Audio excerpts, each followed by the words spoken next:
Hey guys. Hello. Should probably turn on my cam. Yeah, I'm not sure why. It seems to be hitting a limit or something. Yeah, I'll have to look into it and figure out why it's not going all the way down. It feels like it's reaching 265 objects, but that can't be right. Yeah, I don't know. I'm not quite sure why it's not bringing in all the trees and stuff. But How does it look like in the game? mm, Whatever you have now. I don't know. I'd have to bring it into the actual game scene. Oh, this is like yeah, this is just the main menu. Oh, okay. The lighting is a bit iffy, unfortunate. Yeah. It's definitely totally different. Can I just all these and It should look roughly like the render. I just say maybe less sharp shadows and saturated colors, because this is a real-time render.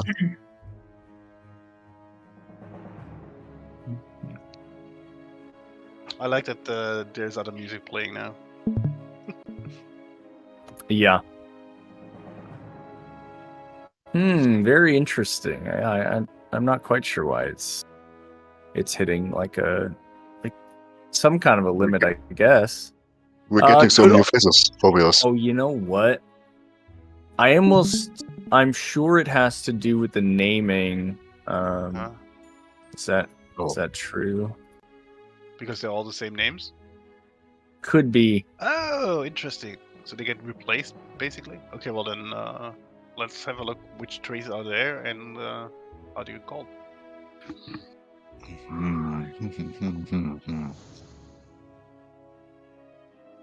Yeah. Oh, yeah. Yeah, it should still go through with it, but it could actually be deeper in the parser, like potentially somewhere in the parser. It's kind of skipping these things based on name.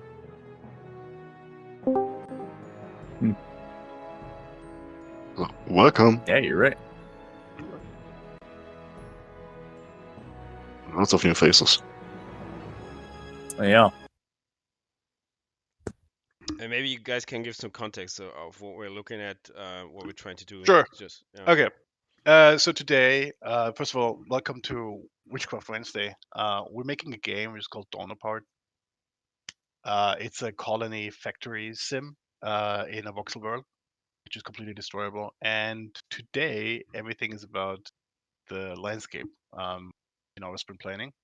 So we have the first parts of our world map, which I can show you here. My screen. Just change the window. Looks like this here. And yeah, so this is like the map of the planet. And yeah, we are going to talk about how to get this world, which we are crafting with our artists by hand, into the game now, and have like all the little gizmos which we had before, like the nice grass with the desire path, which go away, and also the tree movements, the wind movements, etc., back into the game with this new landscape.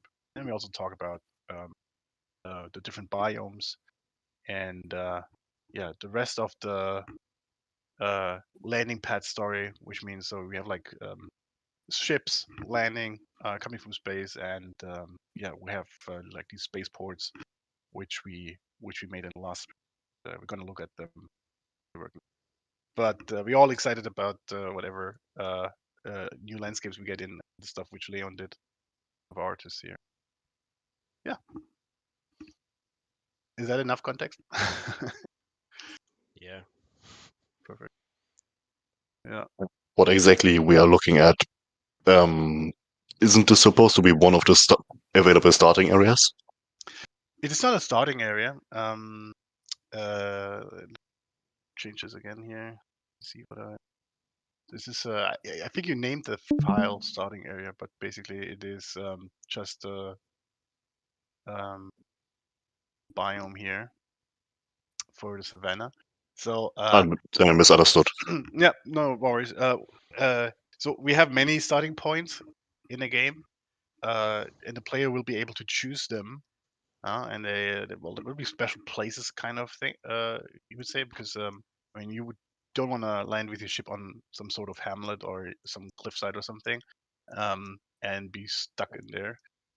So there will be landing spots or starting spots at the beginning, and they will be in different biomes, and therefore also have like different difficulties. If you're landing in the desert, it's gonna be a little bit harder than, of course, if you would land in the highlands, which is up here.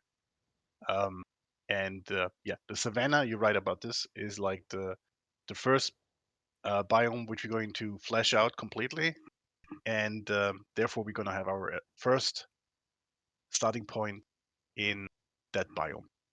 Yeah, so savanna is the first one which we have, and yeah, Leon is making first 12 tiles here. It looks like these one from L10 to J13, and change screen. We can actually see this already.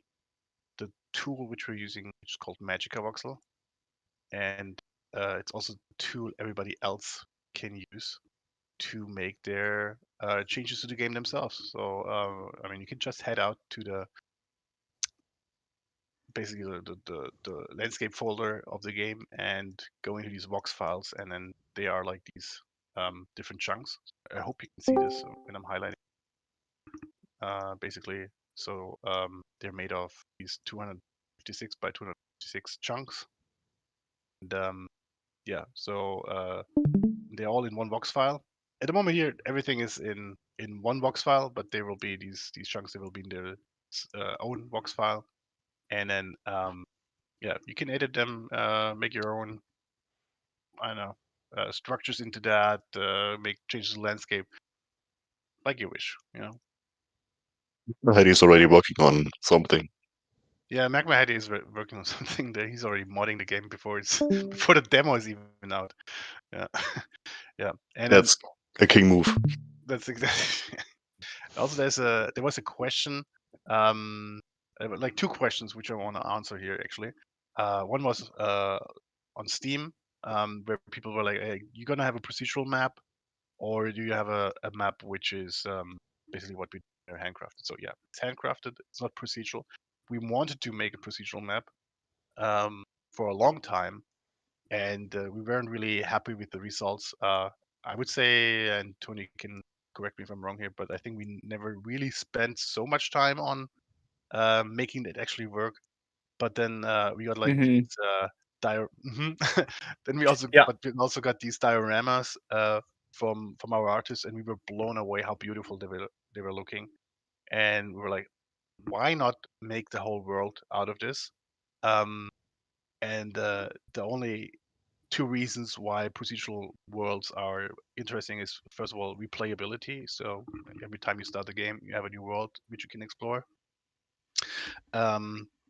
Yeah, and I like really the problem with them, right, is that like is like you can do really cool things with procedural worlds. Like if you look at games like No Man's Sky or whatever, but the amount of time that it takes to like craft the rules of the procedural generation and like get something really cool, you know, with like such a small team, it like takes away time from actual development of other systems, basically. Kind of like when we started with our voxel engine, we basically like we weren't working on a game for like a long time, just doing voxel stuff. So it would kind of be the same thing. It like completely put a hold on building the game just to build out our proc gen stuff. Yeah, yeah, and I think there's one point I was making with the replayability can be mitigated by having like these different starting points. So um, uh, that's where we're heading now, and I think Satisfactory did a good job in showing that it's actually also nice to play it again and again and again. And they don't have a procedural map. No. Yeah, but they have a beautiful landscape, and we wanna have something similar, something special. That's why we're doing it in by hand in Magic Voxel. Yeah, and the second point is, yeah, procedural map generation. It looks good on the box, basically, but it is nothing you really would care for when you actually play in the game. You would care for something which looks amazing. And as Tony said, getting there is super hard. We completely underestimated how hard it is to get to a procedural map, which looks interesting. There are games out there which do a great job, like Earth of Oran, for example. Bill and I are a big fan of the map generation there.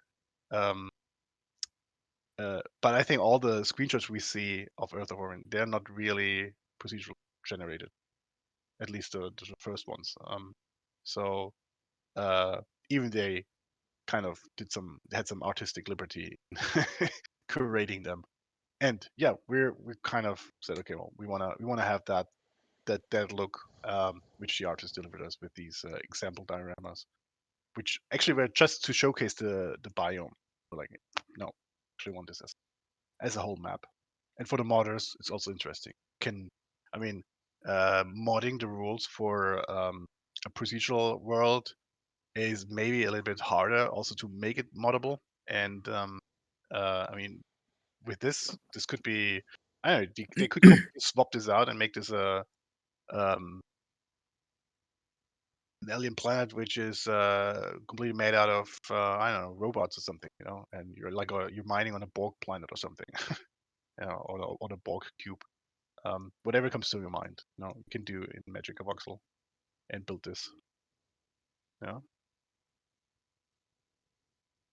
Okay, so but today is sprint planning, and we are first of all going to look at our current sprint where we are, have a little retrospective, and checking out, having a little bit of a play test, and then we're going to the next sprint 54.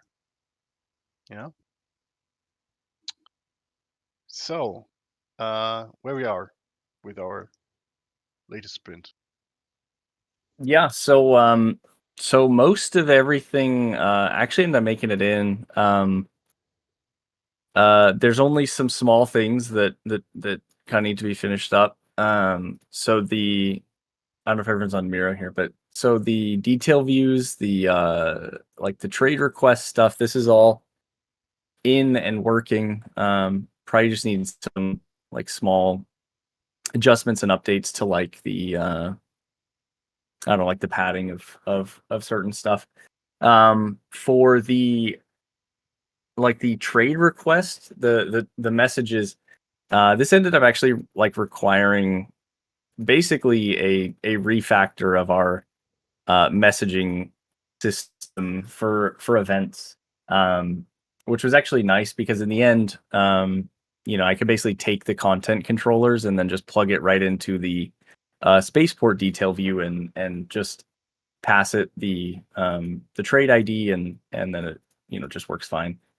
So yeah, so that's pretty nice and yeah, so really actually the last little bit, this whole thing really came together, and you can actually make trades. You can see what you're trading for. Really the only thing that's missing is like you can't quite see how much of the trade has elapsed, like how much of like how quickly the ship is taking items and how much is left actually. Yeah. And then the landing pad, increased landing zone. I still haven't had a chance to look at this yet. So yeah, so that's really all that's left. And there's like a problem with rotating the spaceport, but that should be a super quick fix. Just haven't managed to get it in yet. Yeah, and that's that. I mean, we can look at it.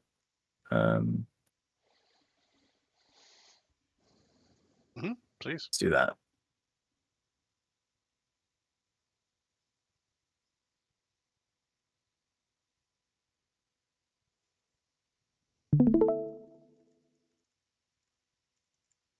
Oh, here actually, let me Let me switch there.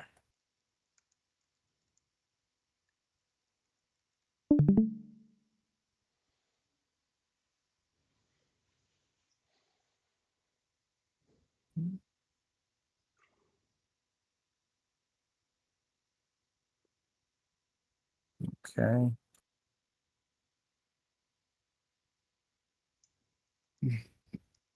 Yeah, I think it's just got to recompile because I was debugging it. Yeah, so I guess basically what we'll end up looking at is just like a super basic trade, or kind of how the system works. Yeah, and there's really only 2 trades. There's a place to add more, but there's really only these like 2 base trades, just for testing.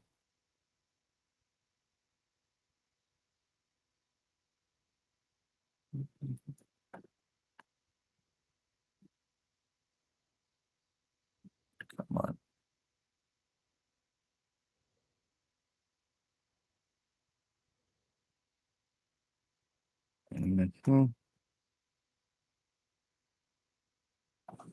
Yeah, sorry. Does anybody else have anything to go over? Maybe I'll get this ready and then we can look at it in a second because I don't know how long this is going to take. Okay. Good. Well then, let's do the retrospective in the meantime. Oh, I hear music. Yeah. All right. Cool.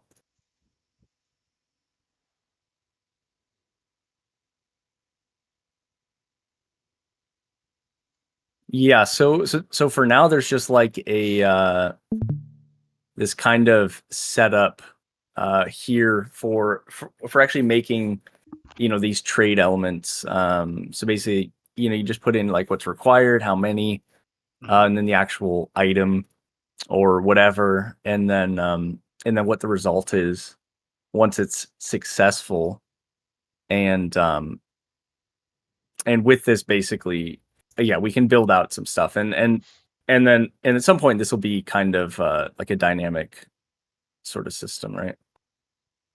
Okay. So yeah, so let's say we just look at a trade, right? So we don't have any like trading ports yet. So we can put down this this spaceport here, which just has some storage, and then now we have this spaceport A in this dropdown. And so if we accept it, then the ship will come down, and also here we can see the actual trade that is going to be made, basically. There it comes. Yeah. So this thing, I just changed this because it was taking off so fast. Clearly it needs to be changed. But yeah. So this thing, you want some lucrum, and you'll get a mining drill. And so if we just start pumping lucrum in here.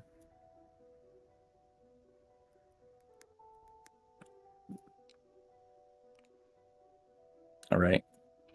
It'll start actually taking it. It seems like it's taking it really quick. Let me slow it down. Does it count down on this screen? It doesn't, right? And that's what I was talking about was perhaps it should. Yeah, of course. So you see what is I mean, that is like 499 or 500 or something. Yeah. Really, the thing I was thinking with that was like, is this meant to be like a view where you see like what your overall thing is, and then you have to like go into the ship to see how much is actually loaded. Because at some point you probably want to know how much you've given up.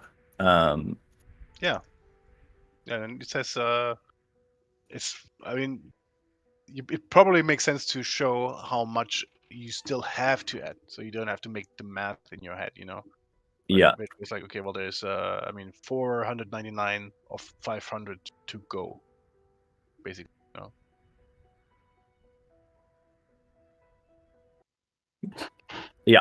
And oh yeah, this is what I was talking about. Okay. Yeah, so then if there is another trade that comes in, and we can set it up on spaceport B. Okay, but it still says A, right? It does still say it. Yeah, yes, we also need to swap out the things there.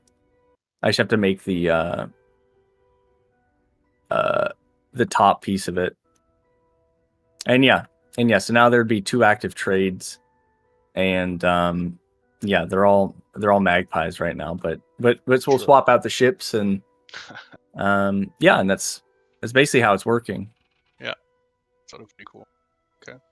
Yeah, and this like storage view, yeah, I think that this will be pretty easy to make work with the stockpiles, and yeah. Have to be similar. Exactly. Something like that. Yeah. Yeah, so I think it's like basically the base of it is all there. So we can yeah, I think there's just like we can make trades. Exactly. Yep. Okay. Yep.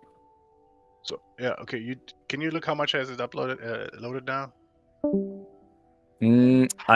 I can't see that. What I could do is like make this, you know, like some low number, Yes. and they'll probably just, yeah, it takes off way too fast. So then it drops the mining drills, and then you've got them. Cool. And Charlotte just took it. Perfect. Yep. Okay. Yeah, and this will just keep loading. Then so what we're missing is also like the animation of landing. We missing the destruction chances while landing and takeoff. Yeah. I would say that a ship can take off no matter the landing zone looks like. But after that, it is disabled when it is destroyed or damaged. And then we need like these beacons as indicators. How does it look so like? Here, maybe you should come down here and take a look at what was left here, because these things were all the ones that that we'd already planned, but kind of pushed to another. Never get it done. Okay. Okay. Yeah. Cool. Yeah. Just from this little playtest, trying to understand what else. So beacons as indicators. Oh, can you show the extension of the landing zone? No, that's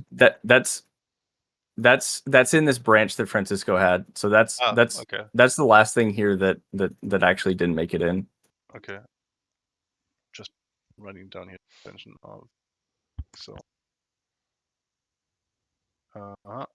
Okay. What else did we see? Is the position of the landing port itself is correct now, right? It is. Yep. Yeah. Yeah, I'm not sure about this yellow anymore. I don't know how you guys feel. What do you think? Still okay with that? Or do we want to have it a little bit more? I know. I mean, I think that as it is right now, the colors are like way too much. Yeah, right. I actually kind of like it because it's such an important asset, and it's such an important anchor on the map that it needs to stick out, in my opinion. I'm sure that could be reached without the building looking kind of too friendly. Yeah, the yellow is sort of friendly. Yeah. Yeah, it's no problem. I can change the colors of this building in moments, so that's entirely fine. Okay, not so friendly colors for Oh, port. oh, you guys were talking about the building and not the. Yeah, the building. Okay. What did you have in mind? The shader, you mean for the placing or what? Yeah, the placement shader, which is like No. like very opaque. That's okay. That's actually fine that you. Not so friendly colors for the landing port. Oh yeah, what about the animation of the landing port? We wanted to have like this little antenna going round and round and round.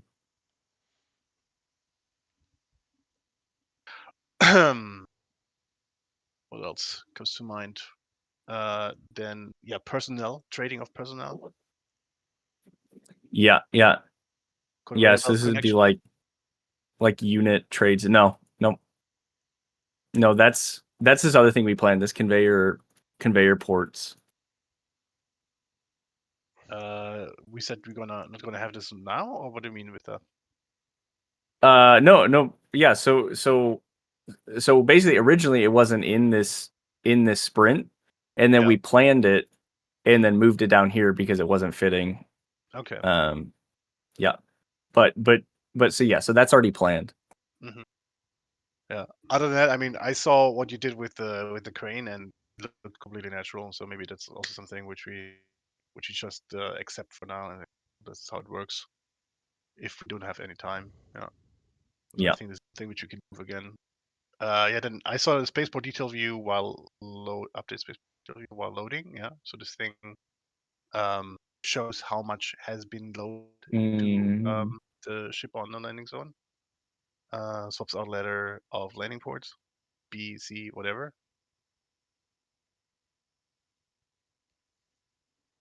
Update loading port detail. I saw that you have the building again in the detail view on top of it, and I like this. I think we're gonna just extend this thing here. You know, this here.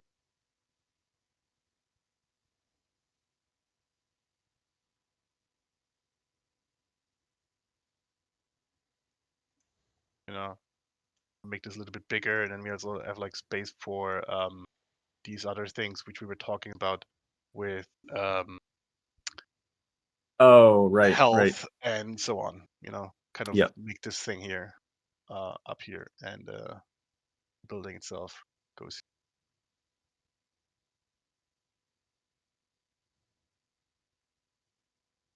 Good. Yeah, cool demo. Thank you. But before we do more sprint planning here, I would say we do a retrospective. I saw that Till is already working on this, and whoever did that here. And I would say this is like the boring part for everybody else. If you want to grab something to drink or go to the bathroom or something, that is the time now. Say 3 minutes, and then we start with Till because he is already done with that. Yeah. All right.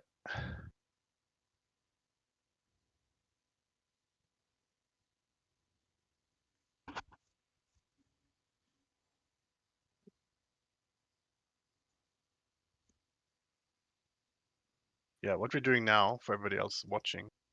So we're going to write down in an effort to get better while as a developer, what went good, what went bad in this sprint, which takes 2 weeks.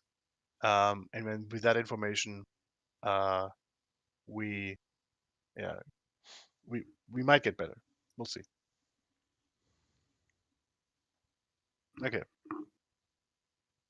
3 minutes we said.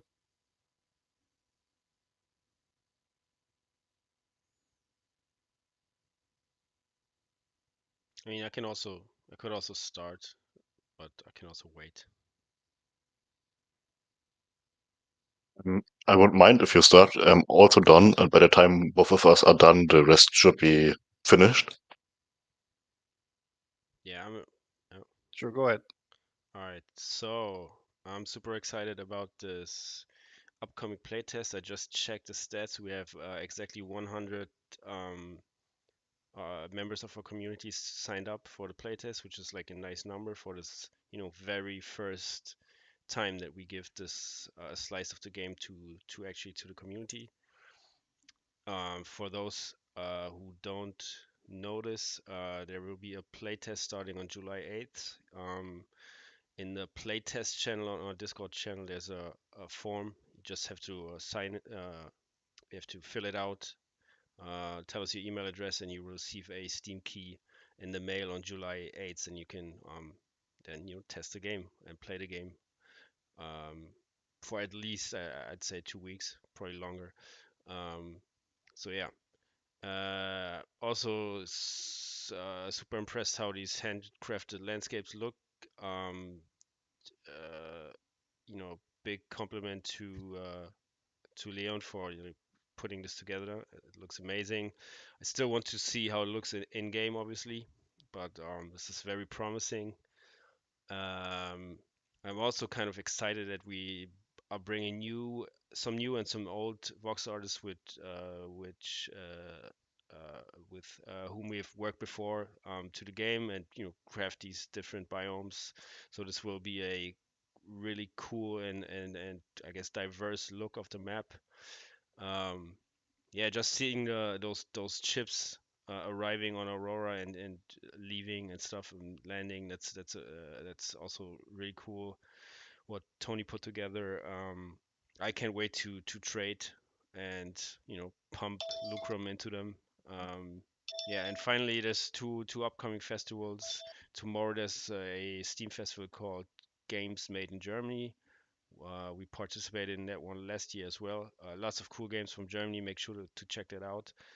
We're also there, but I'm assuming you have already wishlisted the game. But it's a great way to introduce the game to new people. And there's also a second festival. I think it's on June 28th, end of the month, which is a Chinese festival. It's called Jump High Digital Showcase. This is it's like I guess like an online showcase where they display or promote games to a Chinese audience, which is also really exciting. Yeah, and we'll notify you about those festivals in the Discord as well. Yeah, that's it from me. Should I throw the Chinese logo into the mirror board for the rest to see? Sure. Yeah, why not? Yeah, that's actually a great point. We actually have now an official Chinese logo and a Chinese name, even though the game, even in China, will be called Dawn Apart because there is no localization of game names, and Steam won't allow that. Steam wants to have only one name for the game all over the world, which is totally understandable. So yeah.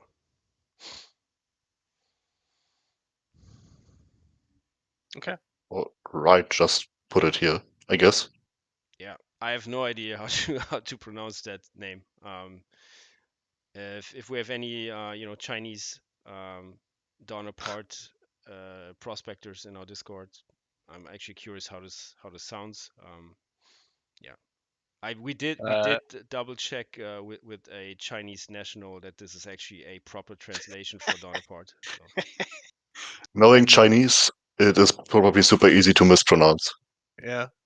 Yeah. I'm glad we had like just double checked, so it's not like chicken soup or something. Yeah, or like these tattoos people right, get. right. Yeah, I'm assuming it actually would be funny if that would be going like chicken soup, and we were people were what? Yeah, I mean, as long as it's not like insulting someone, and I think it's good. No. All right. So Next. yeah, I can go next. Yeah. This is a little happy rant. I love these kind of marching orders where I can disappear for a couple days and return with something nice to show. It's just much more pleasant to have all of these smaller orders. So even though this was kind of a small amount of time, which I will come to in a moment, I really love the scale of having something to work at. So yeah, happy about that. Love to focus on the visuals. Might be pretty obvious, but I love how Aurora and Dawn Apart is coming together. Um, the landing pad. Um, yeah, nice to see it sort of appear. It's also maybe this is something that is not very understandable for somebody that isn't working in game design. But being able to make something and hand it to another person and they sort of bring it alive into a game is just kind of a nice feeling. And I always feel this a small sense of pride when I see something that I have made appear in Dawn Apart. So happy. Lots of learnings. Working on this bigger diorama has given me a lot of learnings about how to approach some of these objects at a large scale, but also working on small scale, understanding the design decisions made by another artist, trying to replicate their style. And I feel like I've grown on that work skill wise. You fear? How do you fear that? Did I say fear?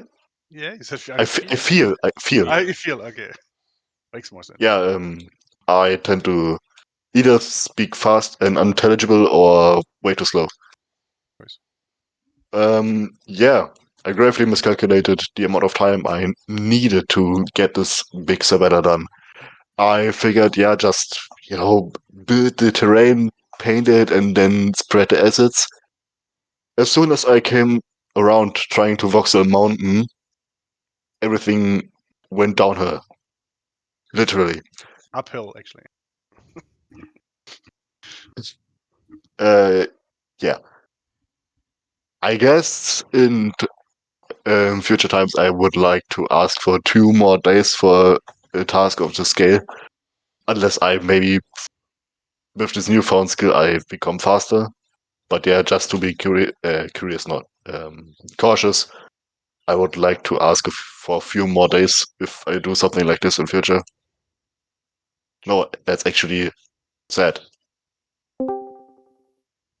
Um, while we are at sad, I can't deny that I'm a little bit sad about that we are missing some alien nature. We tend to give these savannas and the highlands and the jungle something that feels too Earth-like. I'm really happy about Xenia that she put off these blue alien flowers and trees with blue dots on the savanna, which I was able to spread. But I feel like we are missing more, like glowing fungi, some sort of Love that. smoking termite hills, Yeah, love that a- idea. a- anything that looks like you wouldn't find this on Earth.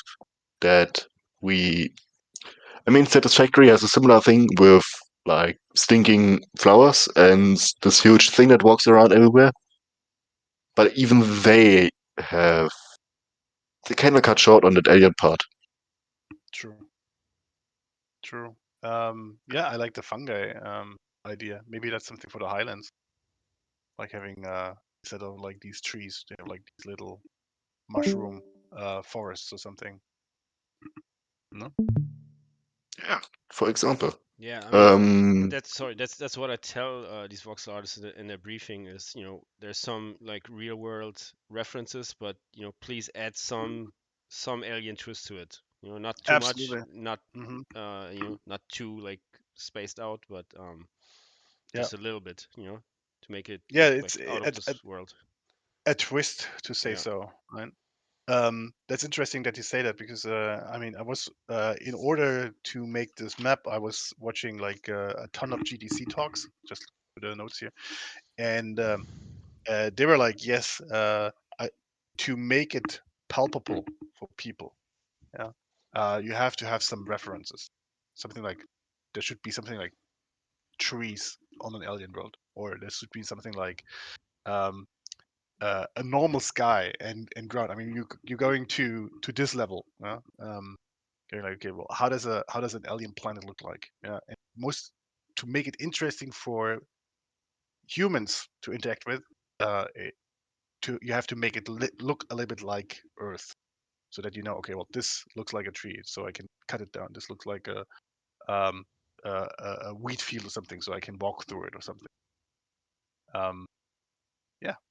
So you should not be too far off, right? I think there's a BBC documentary where they um, think of how alien planets could look like, and they go completely wild, but it's not helpful.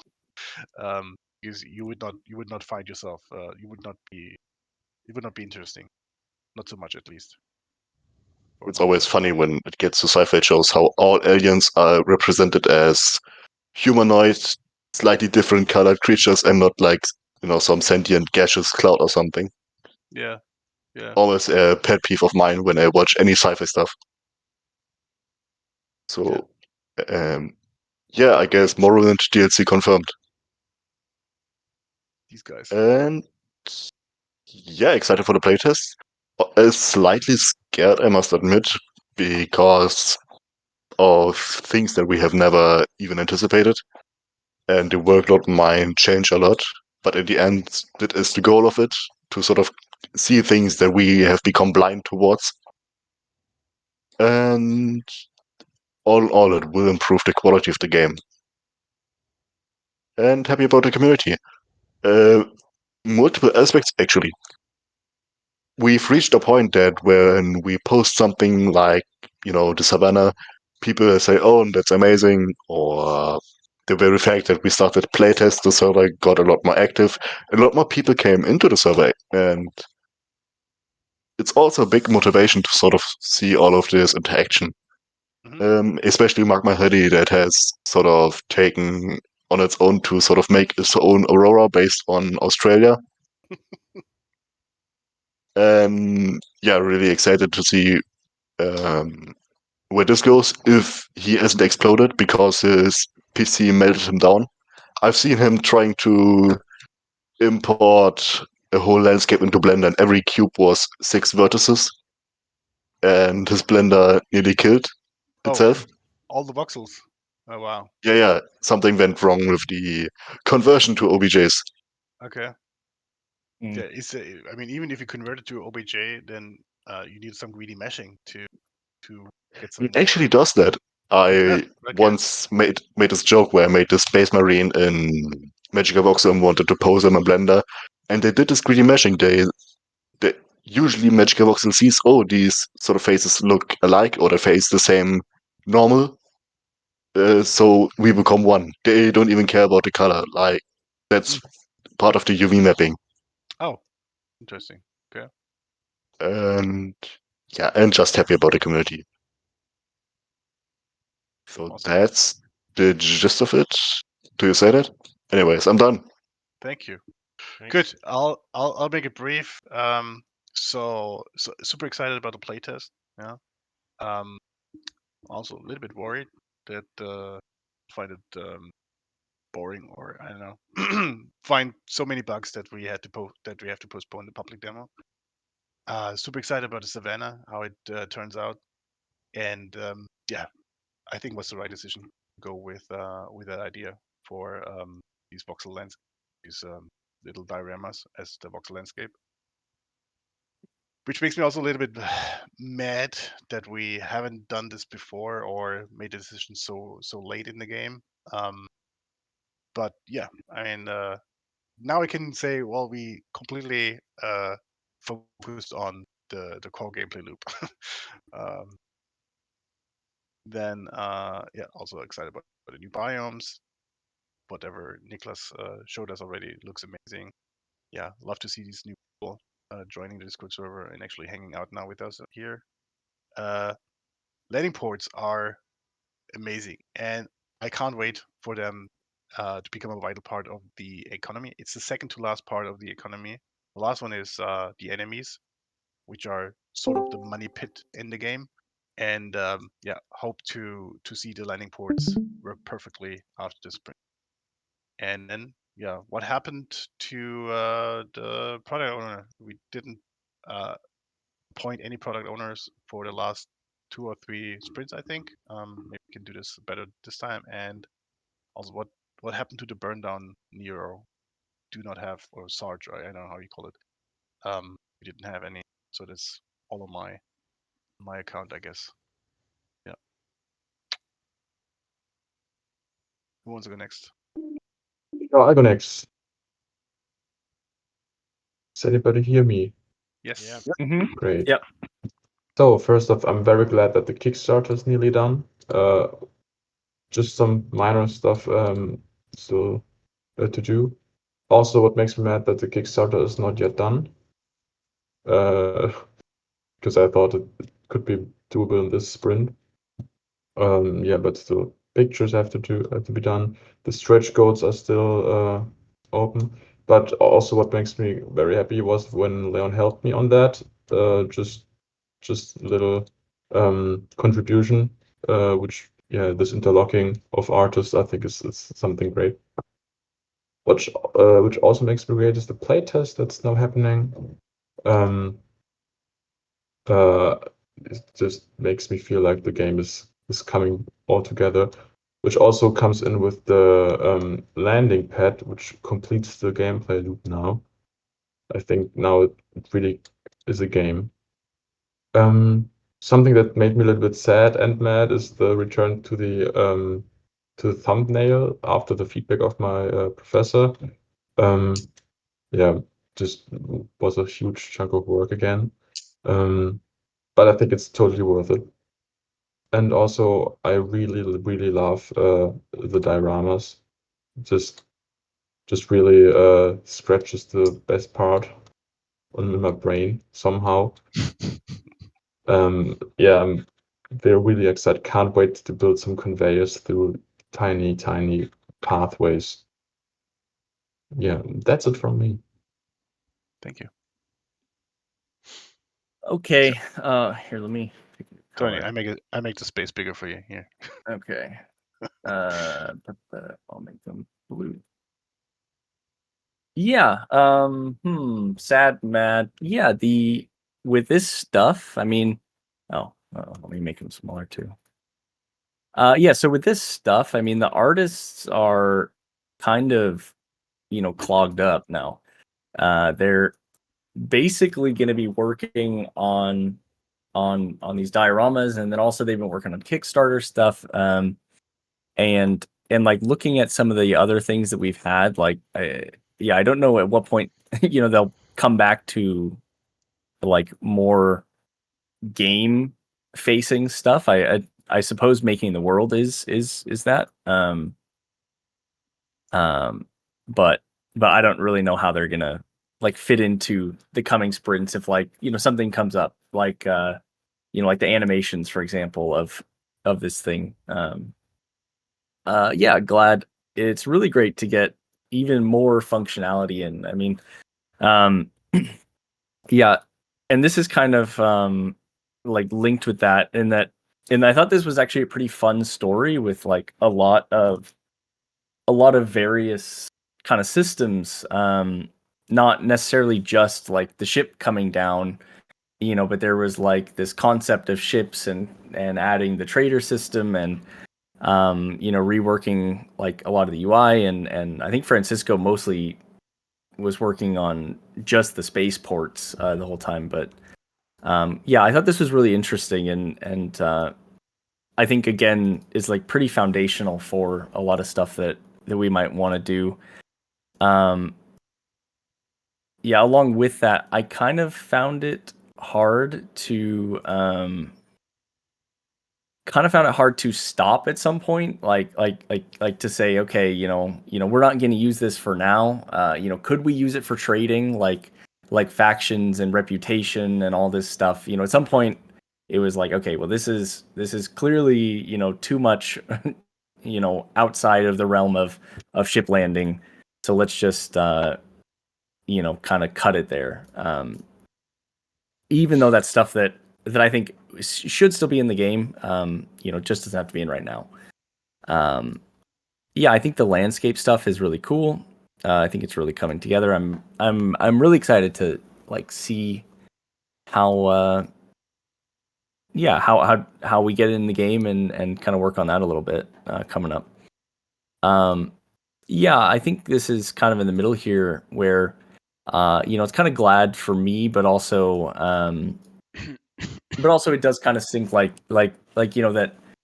that it could look very cool with some more polishing, but in terms of like all the stuff that we needed to do, I think it was really good that for this sprint, we kind of just like kicked all of the other stuff down the line, that isn't purely functional, and in the end, we got a lot of functionality, and that doesn't have like the landing doesn't have particle effects or anything, but it was some pretty complex stuff that we put in, some really good stuff.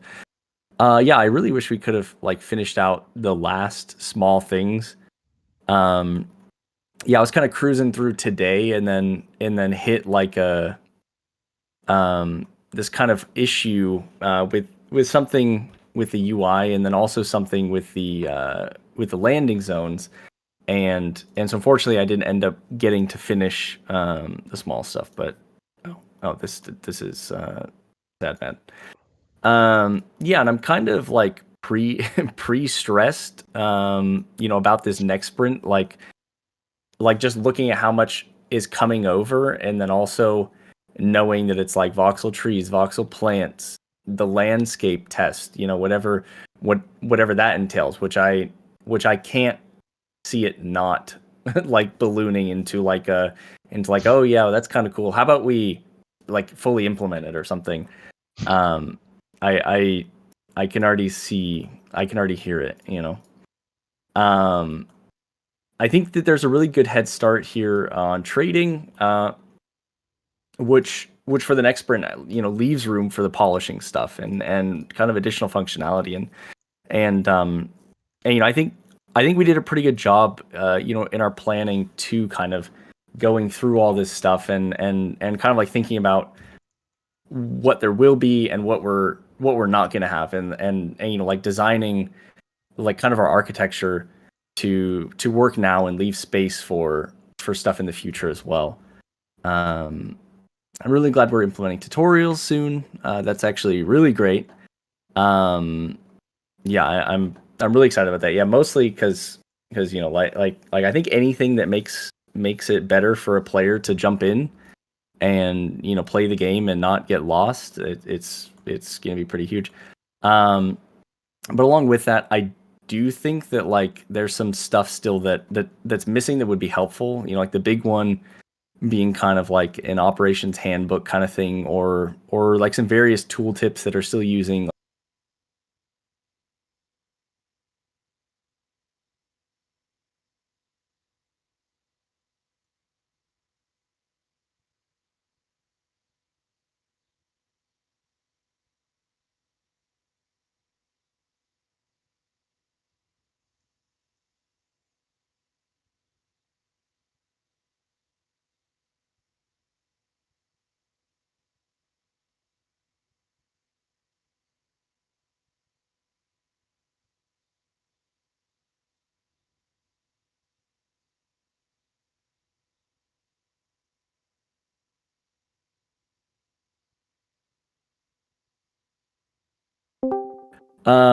Yeah, and then sad. Yeah, I wish with all this stuff that I had more time. Like I used to feel like very in tune with all the goings on, and then I've kind of like drawn away from that a little bit. Yeah, and I wish I had more time to be more involved with some of this other stuff, but it's it is what it is. Yeah, and then this isn't really sad or mad or anything, but it's not glad.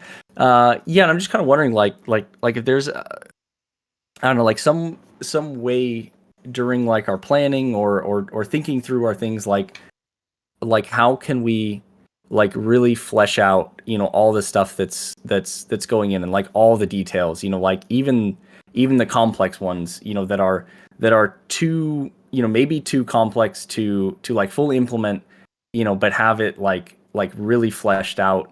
Because sometimes I think that we get these like we have like design ideas, and then maybe not so much like full depth behind them of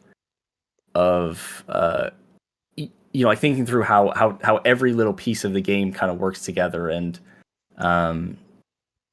yeah, I guess that's really it. Anyway, that's it for me. Thank you. So everybody had their turn. Yeah. Okay. Good. Okay. Yeah. So I have also a little bit of fear of what is coming. Just let's have a little look at the schedule here. So today is Wednesday, and we want to do trading, voxel trees, Yep. plans, voxel stitch landscape test, and in the sprint after that, again landscape and bug reporting. Yeah.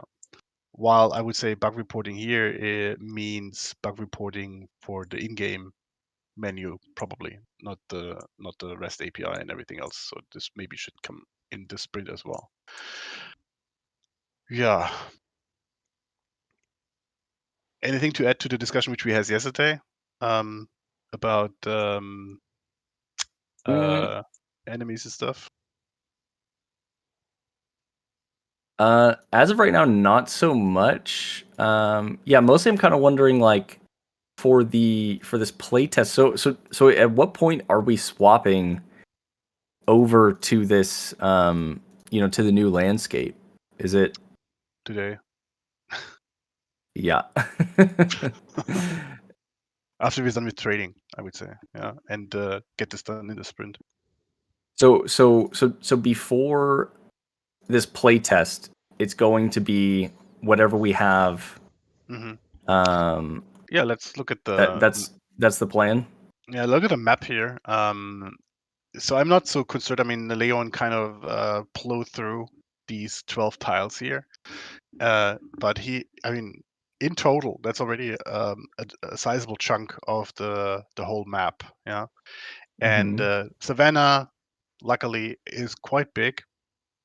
So even though that there are maybe tiles missing in the world, and you have like tile here, tile here, tile here, and so on, to get the Savannah done, and then the rainforest and the adjacent desert are missing, I would say fine. Yeah, that's okay for now. Unless I mean, if we craft out some starting points like one here, and one here, and then we're like 3 starting points the player can choose from. Yeah, then it's only the Savannah which will be in the playtest. Yeah, and the rest comes later. Yeah, so with every update, there might be another biome which we're adding.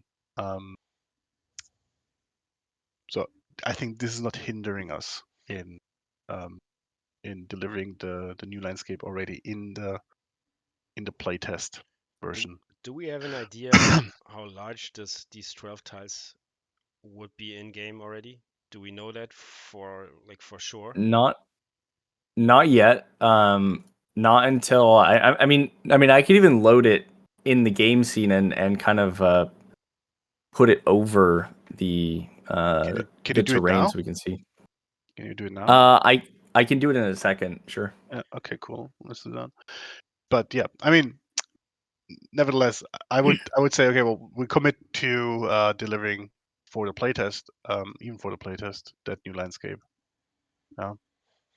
and probably get all the responses, etc., and so on regarding these as well.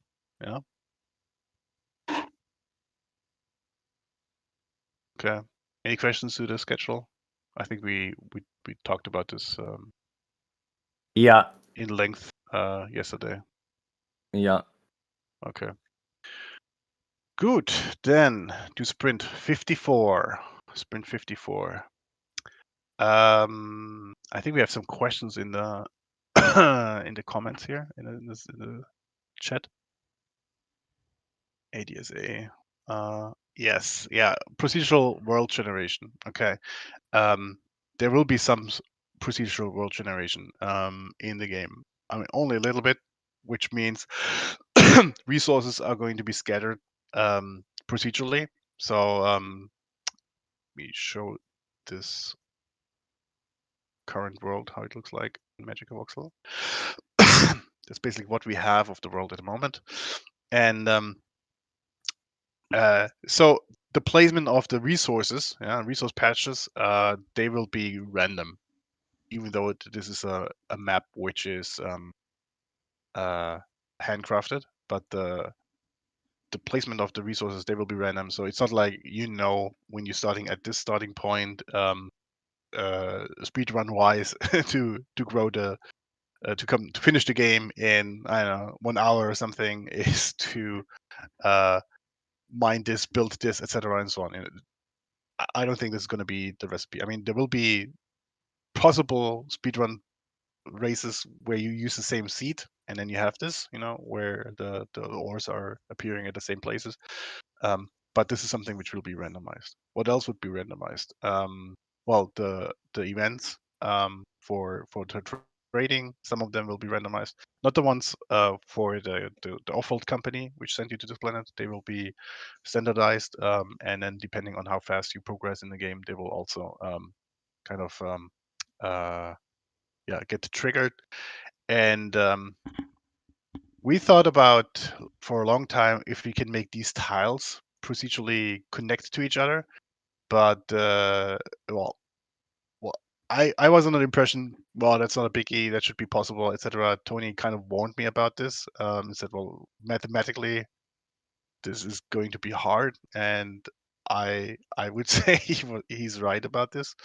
And so no, these tiles, they will be not procedurally connect with each other, and they will have a place, and then that's it. For example, like this one here is called J12, if I'm J10 actually, and this is J11, J12, etc., and so on. You will find these vox files in a folder. Yeah. So for replayability, maybe the modders will help us here and add more landscape. So I think we can make the world at least something like, if you are going to have other box files, with the same numerical nomenclatura, then they might be just added to this world, and then you can extend this as a modder, and we can extend as the developers as well. And hopefully with more updates, the world gets bigger and bigger and bigger. Yeah.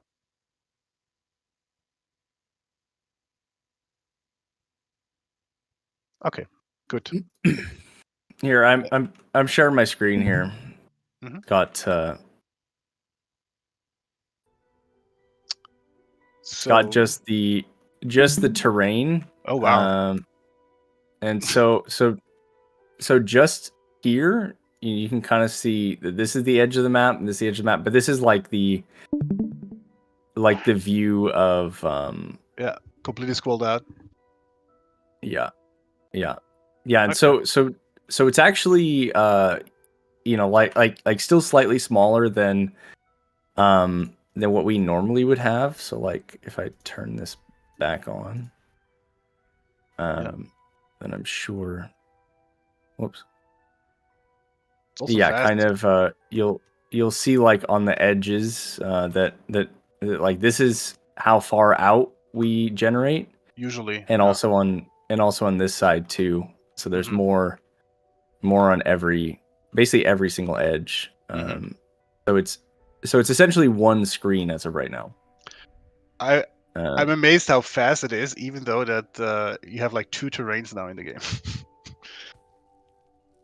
Yeah. I and again, yeah, I think these are probably not super great ones. Yeah. Cool. Okay. Yeah. Okay. Can you go back to the normal view? Oops. Yes. Okay. And can you walk on this already? No. Okay. No. This is just like a okay. They think just it's like an object that. got it. Okay. Yeah. Also, there's like these trees missing, as we had it before, right? And also fauna. Okay. Yep. But it still looks already amazing. Yeah. Cool. Yeah. Okay. Well, that's okay. Then about these 6 tiles, they fill usually a screen. I would say not zoomed out. For zooming out would be bigger. That's a good thing. Okay. Cool. Cool Z. Okay. Then let's go to the sprint planning. Yeah. So I would say let's get trades done before we go to World Gen. Agreed? Sure. Sure. Yeah. Okay. Progression trades would be another one. For everybody joining later, or who has joined just now, like these are just things for completing the story which we were working on before, which is the spaceport where ships land and trade with you. Okay. What else is missing here? Let's have a look at this tasks which we had before. The voxel assets for the ships. I think they can get Mhm. they can even get postponed even further. We can work with the Magpie and maybe the event tide, which we have now as Mm. vox assets. Yeah. Mm. What else?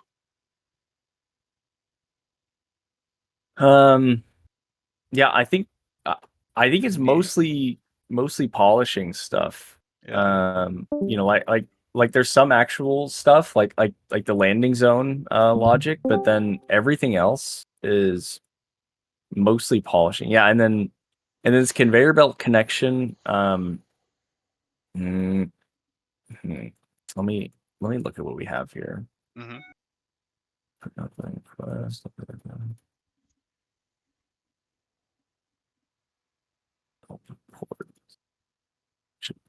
Yeah. Mhm. Okay. Yeah, so I don't know if it's too bad. I would still be wary of taking this one on before moving to like the world gen stuff. Yeah. Oh, yeah. Let's kick it down the road.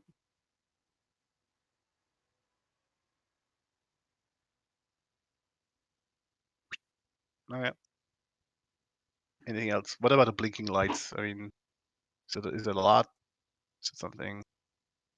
Mm, I don't really know. It's probably not a lot. But it's like a good number of hours of stuff for sure. Mm-hmm. Okay. And what else can be spared? Mm-hmm. First of all, before we do this, I think we have to look at the days here. So Francisco is when is Francisco coming back? Did he say something about Friday or something? No, I think he's back Monday. This next Monday. Okay. Yeah. Okay. Anything else from your side? You traveling when? Oh, the 8th of July. That's not in the sprint. Yeah. Yeah. So actually, I was wrong because I'd said the 10th previously, but it actually is the 8th, which is our day. Mm-hmm. Okay. I might be not at the stand up on Wednesday, or might join just with a call. Mm. Yeah. Oh yeah. Anything from you, Till, Leon, Aaron? Yep. I will be in university Thursday and Friday, so I can't attend the stand-up meetings. That's a Friday. Okay. And as usual, I'm on Thursday gone. Yeah. Oh yeah. Mm. Mm-hmm. Yeah. Okay. Cool. Good. Yeah. And who wants to do the burn down, Sarge? this time. We haven't had it last time. I can do it. Whose turn is it? You can do it? Okay. Thank you, too. Okay, good. Traits, then. Update space for detail view while loading. Can we sort them by how complicated they are to make? Sure. Okay. Loading. Least complicated. Update loading port detail view. Do we have for these progression traits? Do we have the contingencies how they can appear already in place, or is this something which we have to implement as well? No. Yeah. We have to basically implement the. Implement that.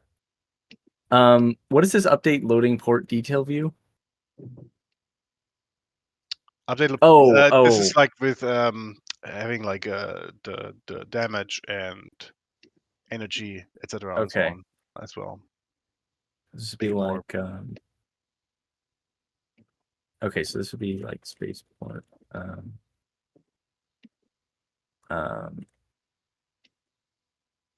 Stats. And is it a powered building? Oh well, for now I don't think it is. Because I don't think it'd be a combustible building. I don't think it'd be a combustion building. Stats? Space. Oh, this is the same thing. Okay. Yeah. It's the same thing. Yep. Okay, swap out letters. This is also pretty easy. It's just like having the assets, making the assets, I think is it shouldn't take too long actually. Animation of landing, destruction chances, defenses indicated. I mean, we could have like really all of these as voxel assets, right? Yeah. Yeah, well, it should really just be like the top part, like the yellow part. If we want to do color coding per Yeah, we could also per port. spaceport, Yeah. which is what we talked about. And in which case we only need like some number of tops that we just swap off for a different one. Why not the whole thing? Why not the whole thing? How is that? I don't know if that's really that much less complicated, and then it also like bloats the parsing of it. Sure. Okay. And then we have to keep either way we have to keep track of some number of these things, and they all share also some number of these things, unless we're making like unique ones, which I don't think we are. I'm not fighting you on this. Okay. Yeah.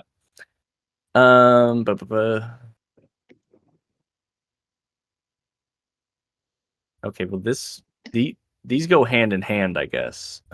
These two. Okay. If we're redoing it. Oh yeah, we also need the mini spaceport. We only need one mini spaceport.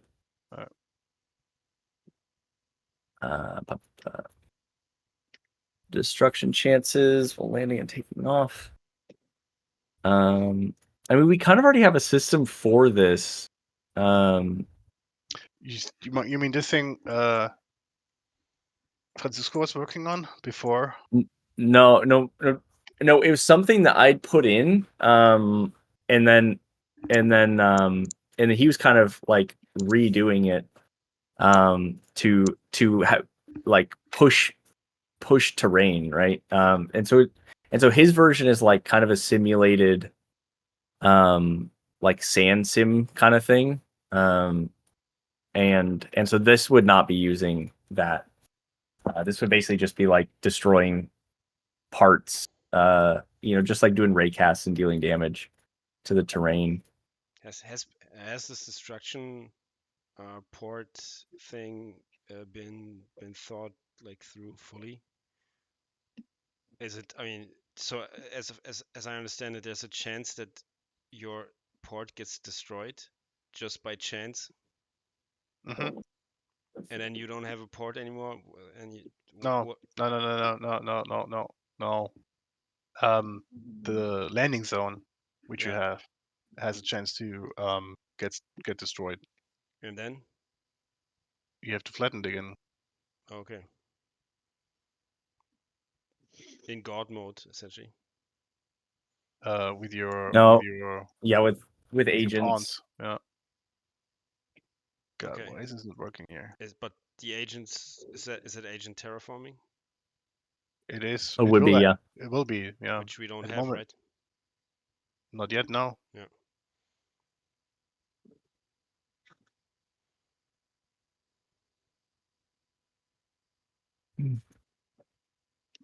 It's not showing the GIF. God damn it.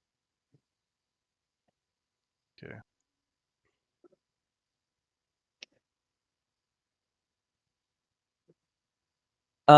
Okay, so beacons, trading personnel, yeah.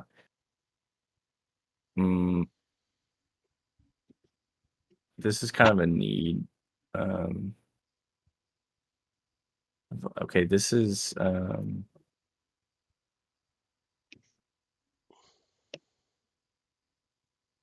so kind of a need. No, yes. Okay, and then uses for trade superior. Yeah, this is probably what this is looking like. And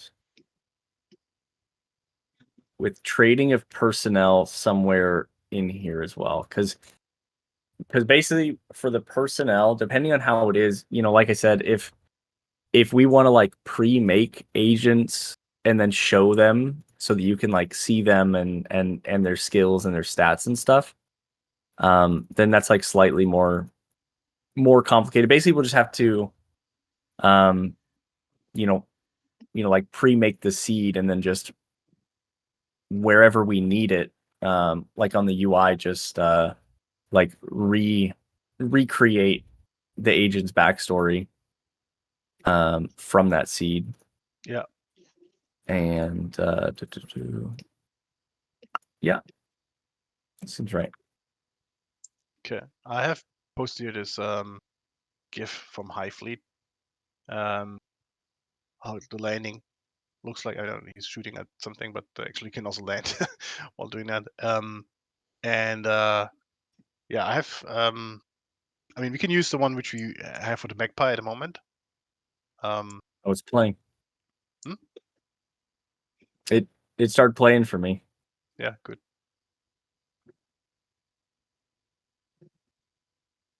Yeah, it's pure havoc when these things come down. And yeah, also you can make damage while landing if your rockets are your engines are too pointing to a spot for too long, for some time. And yeah, it would be cool if that thing would look something similar. Yeah, the current animation is okay, but it's not what I have in mind, basically. Yeah. I definitely do share Till's like feeling about it, or something that like, it might be kind of an unfun problem for a player to have. But I also feel the same thing about the like the room system, that but that's like a core thing. We'll see. If it's bad, then we take it out again. Yeah. Yeah. Okay.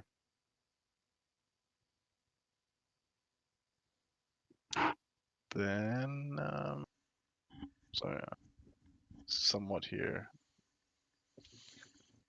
Juggling with files at the moment. Okay, is this sorted already? Yep. Okay. Good. Is this the whole sprint, or is this do we have time for the world gen? I mean, it's not even just the world gen. Like the trees and the plants are gonna take, a good amount of time, and then yeah, the world gen will probably also take a pretty good amount of time to like plan out every piece of it and then do the implementing of it. Mhm. Yeah. Yeah. Okay. So let's talk about the world gen. What do we need here? Mm, We need a box files. yep. Yeah. And you looked at the layers and the this project hierarchy.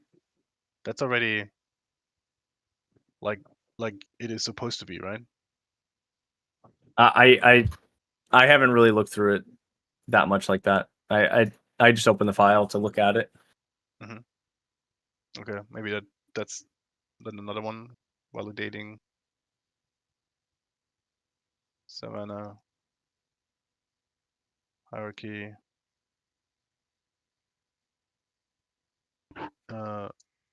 Box here. How do you write hierarchy? Okay, there I learned. Then what else? Actually swapping out the chunk loading system. Mm-hmm.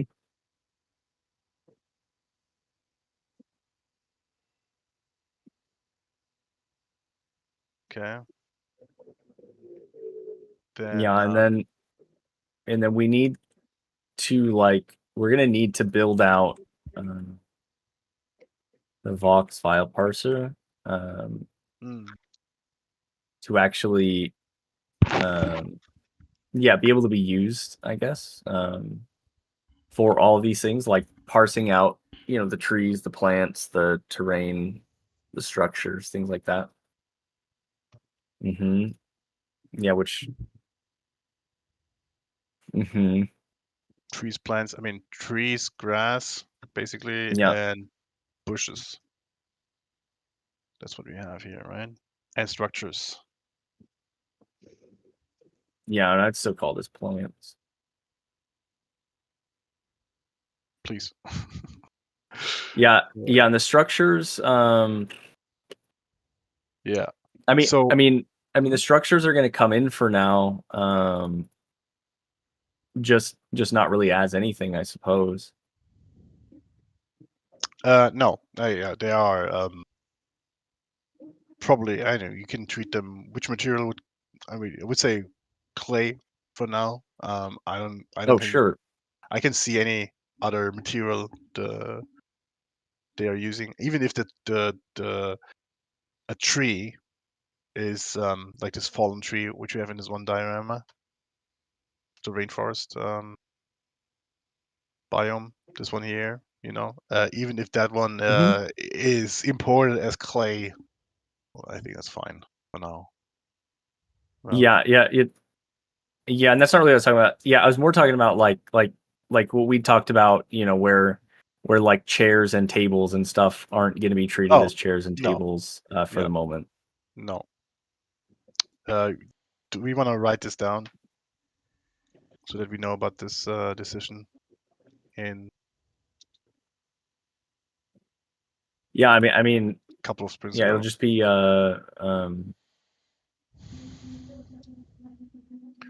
parsing further. Yep. Yeah. Okay, trees. So,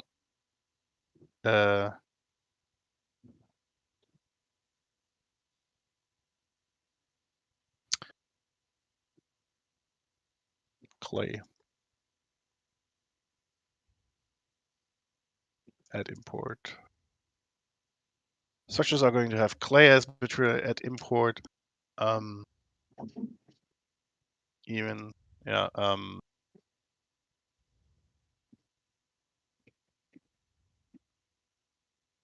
They will have structures will not have any meaning. Or usage, like a well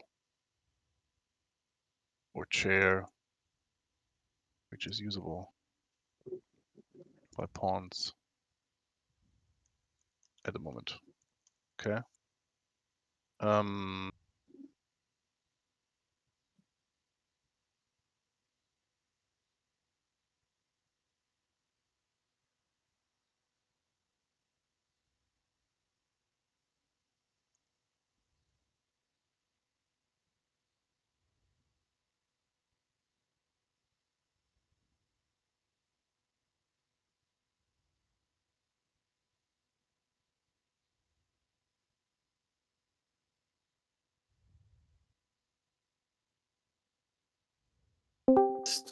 with actual voxels now that we have it.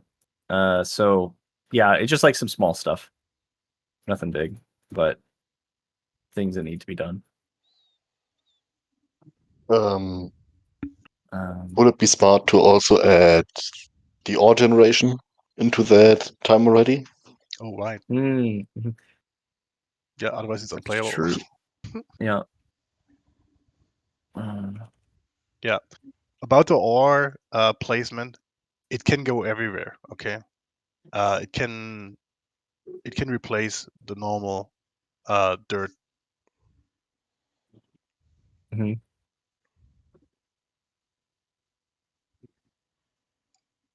So even the terrain under the hamlet, for example, can be ore. I don't care. It's okay. Yeah. Yeah, so also yeah, for the tree, right? Like if so so like let's say the tree breaks for some reason, right? And half of it falls down, whatever. Then did does this part of it turn to logs? And what happens to the leaves? Or does it just stay like one piece, and which is basically what would happen. The way the trees work currently is like they have some health, and then when they hit 0, we spawn like a mesh log, and then that falls over and then turns to actual logs after some time. Yeah. Yeah.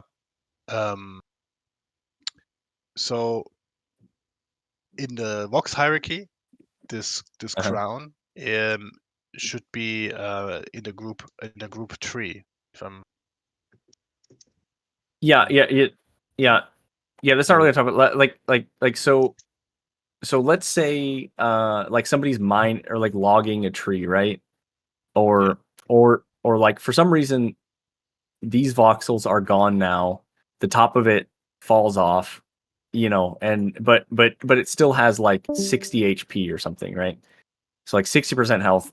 It's not turning into a log because the current system says it's not a log. This piece falls off. What do we do with this? It's just debris for now, and we just have a stump that's the tree. I mean, it'd be cool if the top part would fall down and go away or something. Mm-hmm. Is that possible? I wouldn't say that it has to be. At least for now. I mean, we can revisit this physics thing maybe later. For now, it's just important that the crown goes away when the trees go. The tree stump goes away. Yeah. Okay. So then yeah. So maybe we just still stick with the old logic for now, and then we can see how it behaves, and then make some choices. Okay. How do you call this? Tree cutting logic. Yeah, that was this tree damage logic. Okay.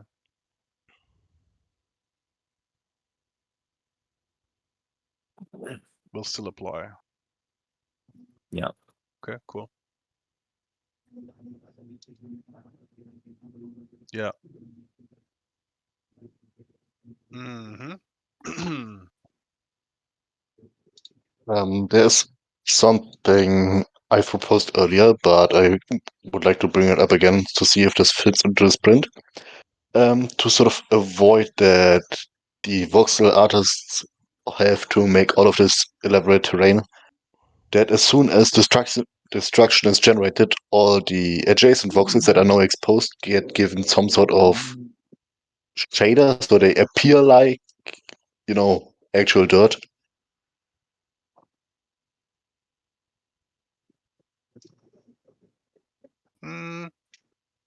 Okay, I think I didn't pay attention right now. Can you tell me again? What do you mean? We have this problem that a lot of the voxel files Yeah. they look pretty, but they are just painted upon, like one color sand. I got it. Okay. And as soon as destruction is caused, like through grenades, terraforming drills, etc., Yep. all the now exposed voxels get given some sort of color shader or noise that they appear like dirt. So the illusion for the player would be that it always looks like, oh, there's actual dirt underground. Okay. I mean, just looking at the magic voxel, I mean, there is some sort of texture you did, right? Yeah. I don't know if this would look pretty for most people. Yeah. Yeah. I was wondering as well. So if I'm going in here and then just start erasing here, yeah, so make like holes here. I think that's actually fine, especially if that is done by some destruction. If there's an explosion or something, then because then we're going to color these as well, right?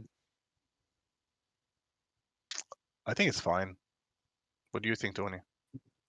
I think it would be madness to have like textures inside of these voxels underneath the.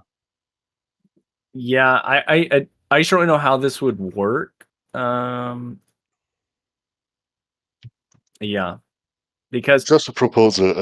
In that case, we do the old-fashioned way. I mean, you proposed that we do it by code, it's not in the voxel file, but it looks what was on top of it and then tries to replicate it underneath, or what do you mean? Not entirely. Basically, when this game checks, okay, this radius, the voxels are going to be destroyed. It checks in a slightly bigger radius what voxels are now exposed to air, and they get given a random color, so it looks like dirt. Oh, got it. No. yeah, I think, yeah.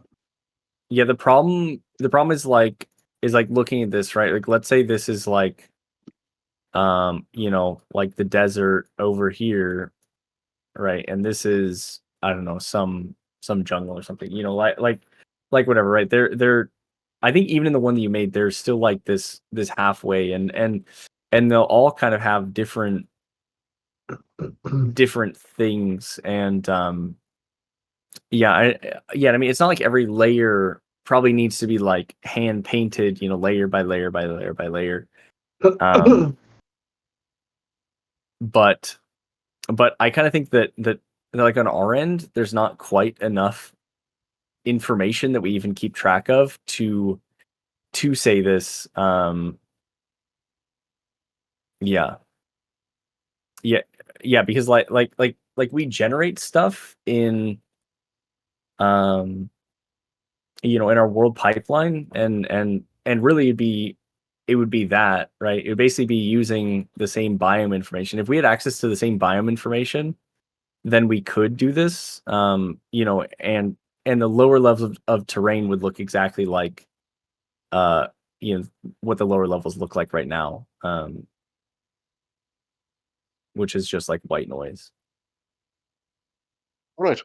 Yeah. All right. Cool. Yeah. I just thought that it might look too boring too quickly if it all is just this typical noise. Randomize a couple of colors and call it a day. Yeah. Yeah, maybe. Well, we keep But it it in doesn't mind. look too bad. Yeah, we keep it in mind. Yeah, maybe keep it on the radar if case that's a complaint players are gonna have. There's probably shaders, you know, that you could use in Magic of Voxel,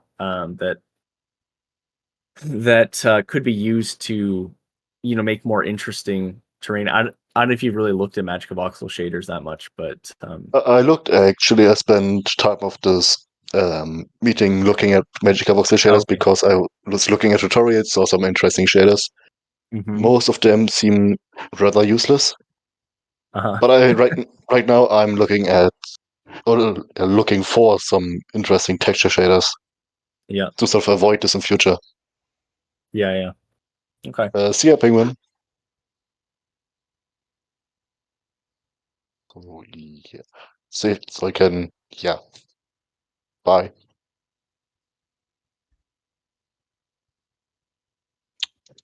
Yeah. Okay. Yeah, Magmahdi, how is Australia coming along? Your Australia mod for Dawn Apart, the Outback mod.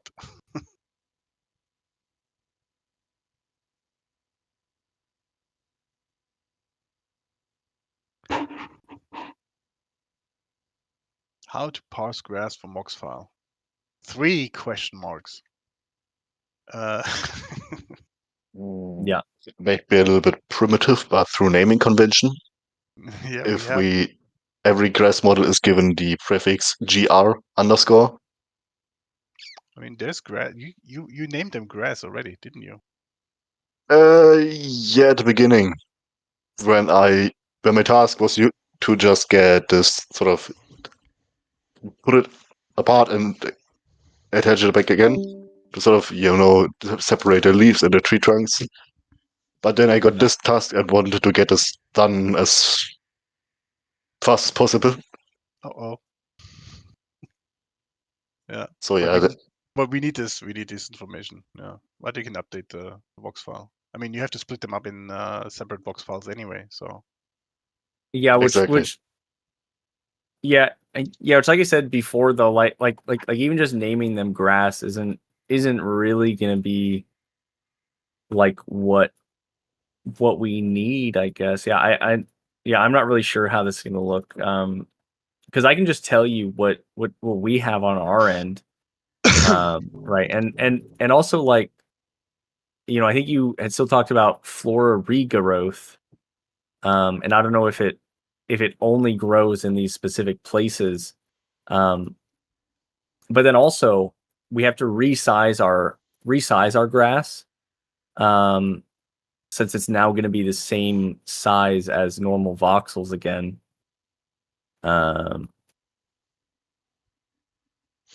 Yeah. So there's really a few questions here. Yeah.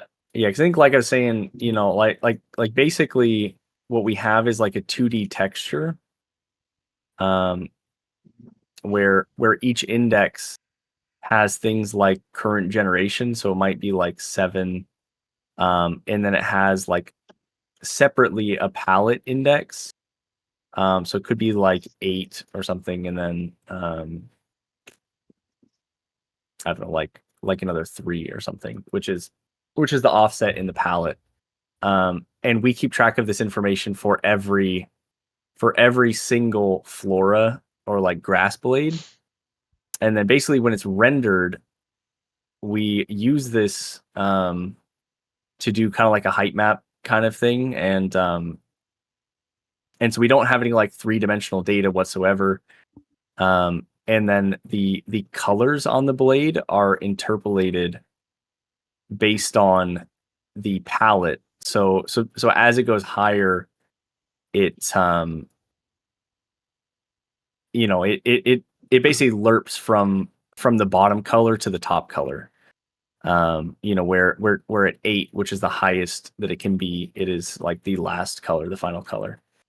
And so basically, no matter what, it is not going to be like a simple thing to put the grass from a file into this system.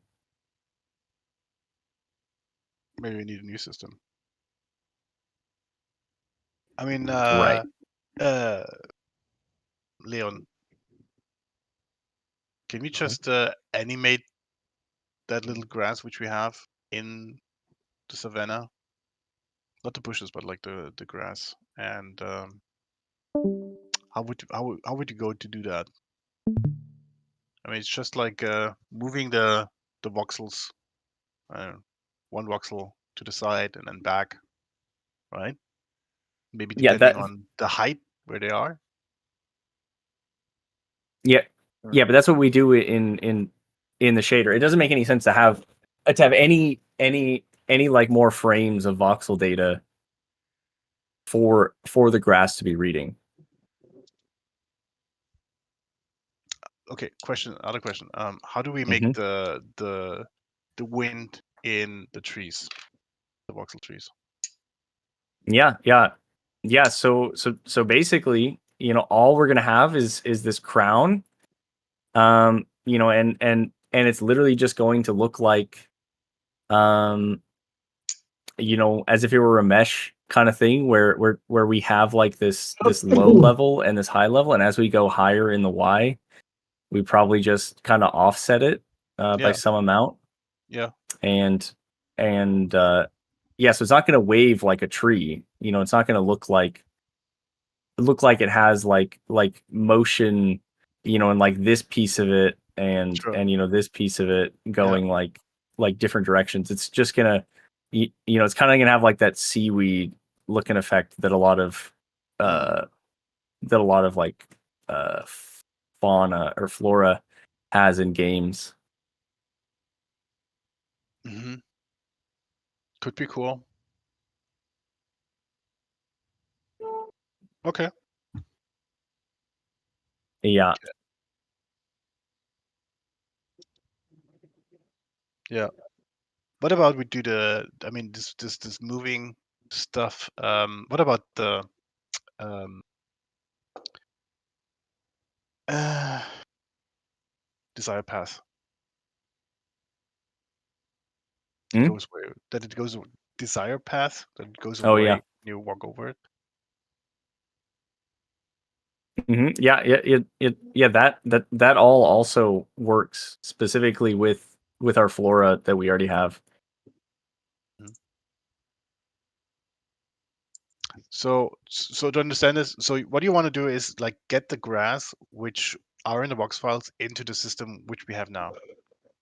That's what Yeah, you're I mean, from my mind, like from my point of view, that's the only thing that makes sense and can be done in the time that we have. Yeah. Like we have to figure out how Yeah. to take this grass and get it working with this system. Right. Okay. Good. Okay. Yeah, and yeah, so this will probably have to test with, because like because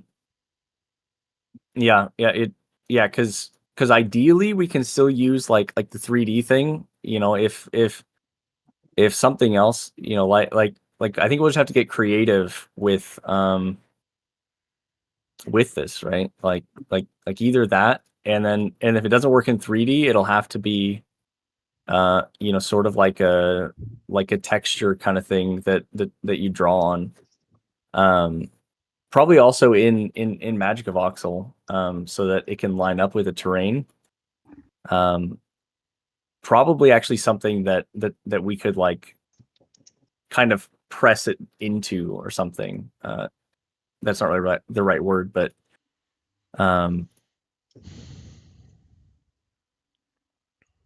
yeah. For structures, I don't really think there's much else here. Yeah, plants, it's like the same thing. It's that's fine. It is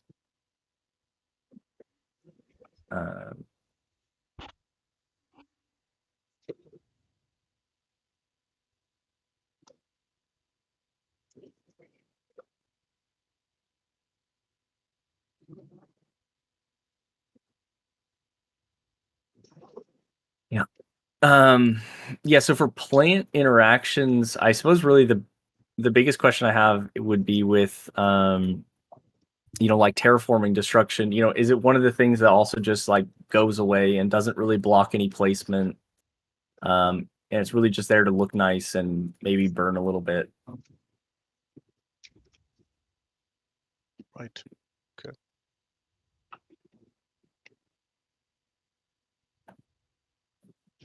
Burn a little bit. Yeah. Mm. Okay. Yeah, I think you're right. If we can get this in the current systems, then that would be the fastest way, and everything else applies already. Yeah. Okay. Good. And this in 2 weeks without Francisco in the first week. No, I think there's almost no way. Yeah, I mean this already goes into the next one, and True. yeah, but yeah, I think there's no way. Okay. That's also July 1st. Should be the build up for the playtest, which we then test for 1 week internally. Yeah. Right. Yeah. Well, it's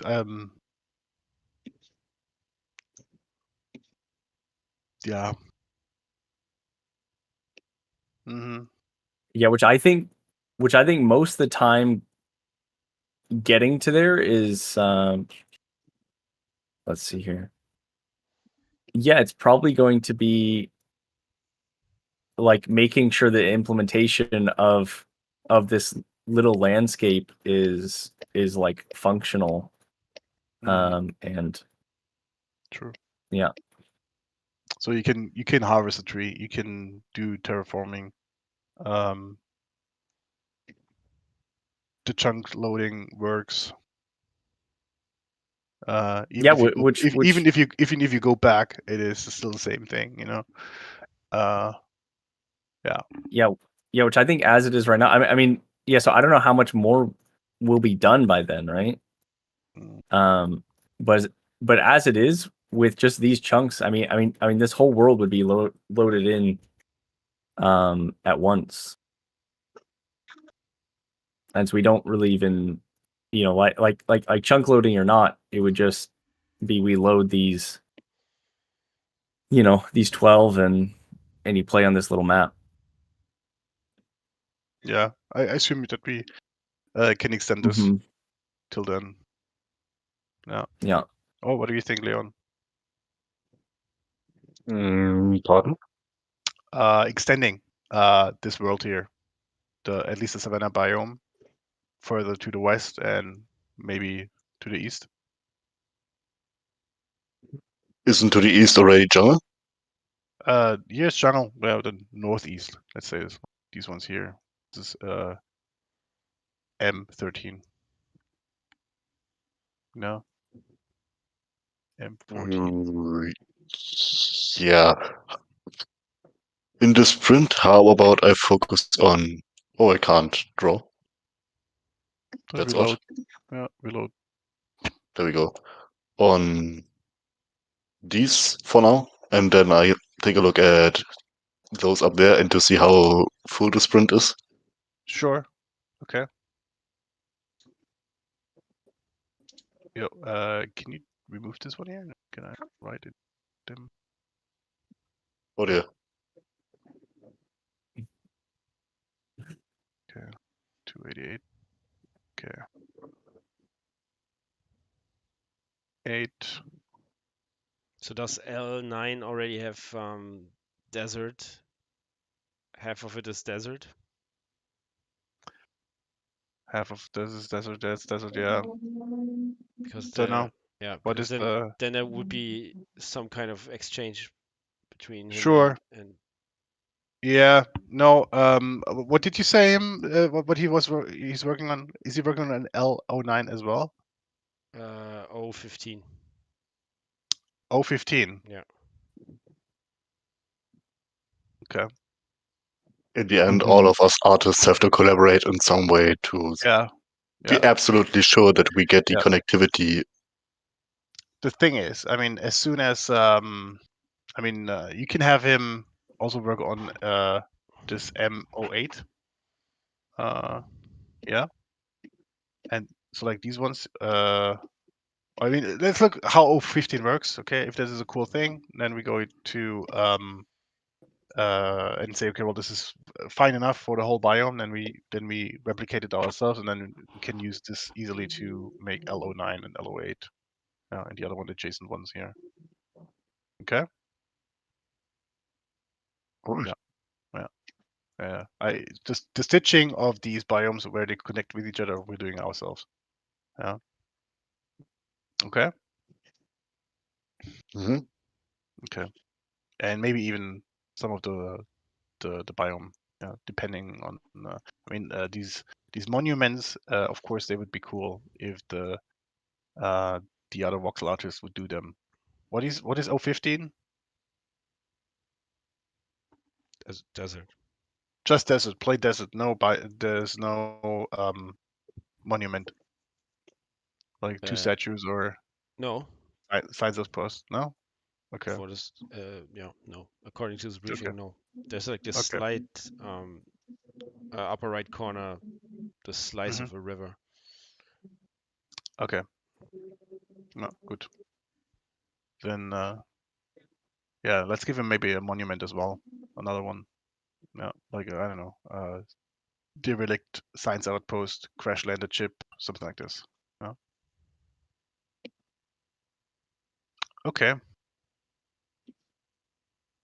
Good. Okay. Then Leon, you do these ones here, these 6, yeah, which are adjacent to this one here, and yeah, probably for you it makes sense. I don't know where the limit of Magica voxel is at some point for adding more vox files.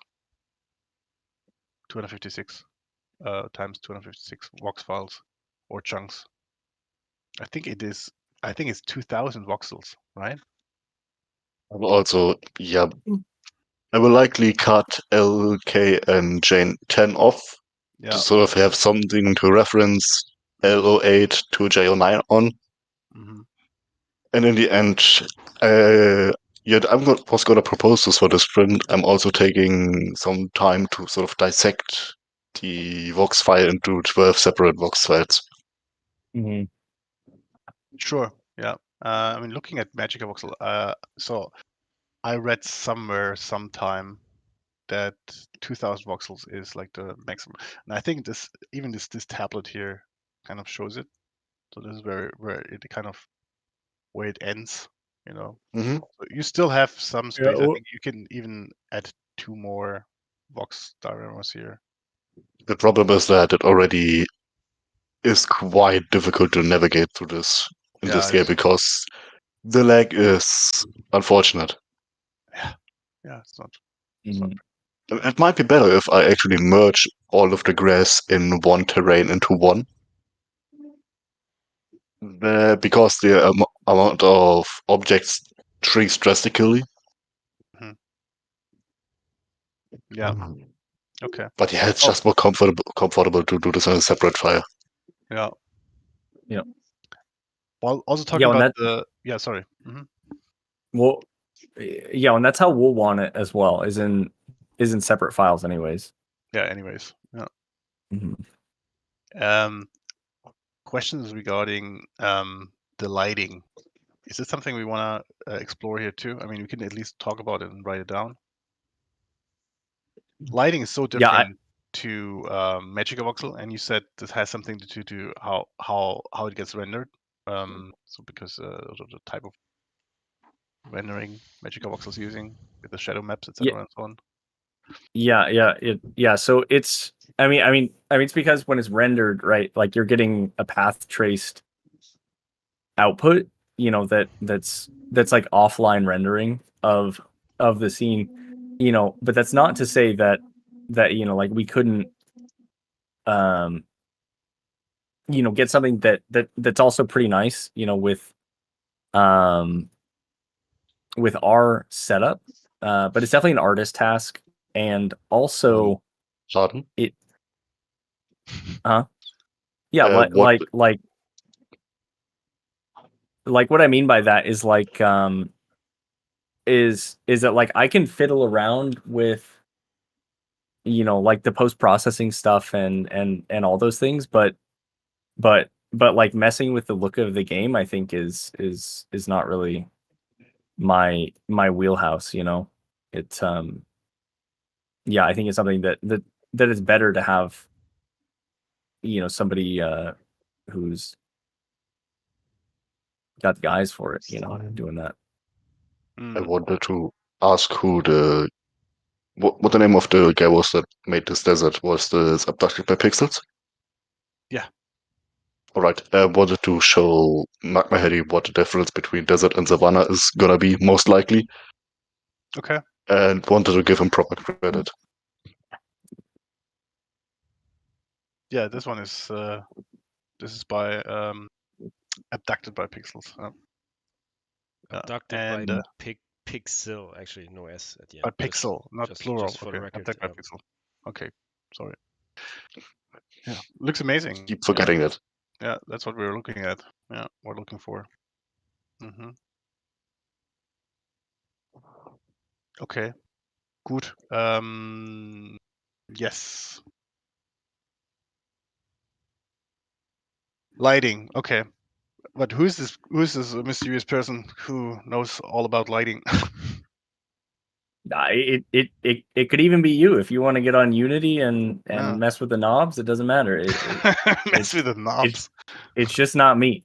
Yeah. Okay. Well, it's a lot of post processing as well. I mean, Leon and I, we can have a look as soon as you have the terrain in there, and then Sure. and then we do that. Yeah.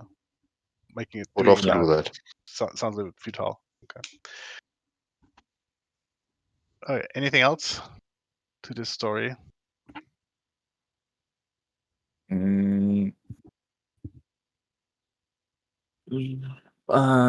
mean,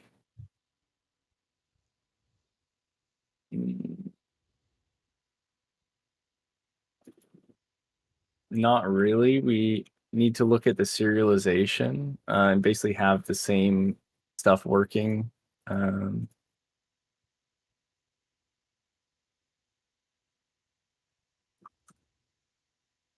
Serialization.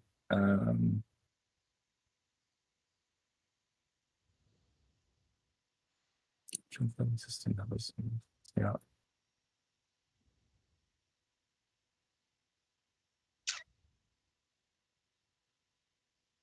Nope. No. No, Okay. I think I think that's mostly everything. What about saving loading? Yeah, that's the serialization. The serialization. Yeah. Okay. Yeah. Okay. Good. Then let's take it from the top. Work our way through getting trades done, starting world gen, and then finishing in the next sprint. Yeah. Yeah. So also for up here, like the animation stuff is this also something that Amy's gonna have time for? Can we use the Magpie landing, the usual one? Mm, Oh, this one. Oh, you mean the antenna going round and round? Well, either one. I suppose for the yeah, I'll have to look at the this because it's slightly different. The the landing animation is like smoke and mirrors kind of, but I can definitely look at it and try and implement it. That would be cool. Okay. Should we have a quick chat about the destruction? How this actually works? Sure. Okay. Yep. So it does not have to have any connection with where the rockets went, and then takes off. So there should be no terraforming or something like we had with the stuff Francisco was working on, because I think this would kill the sprint.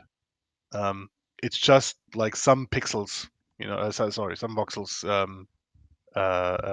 getting added or getting removed, like having like this little chance, so that you do not have like this flat surface anymore, but like some scattered um, points, which happen as soon as the ship starts and lands. I mean, you have like a lot of smoke disappears, and then you see, oh, it has been damaged, something like this. Right.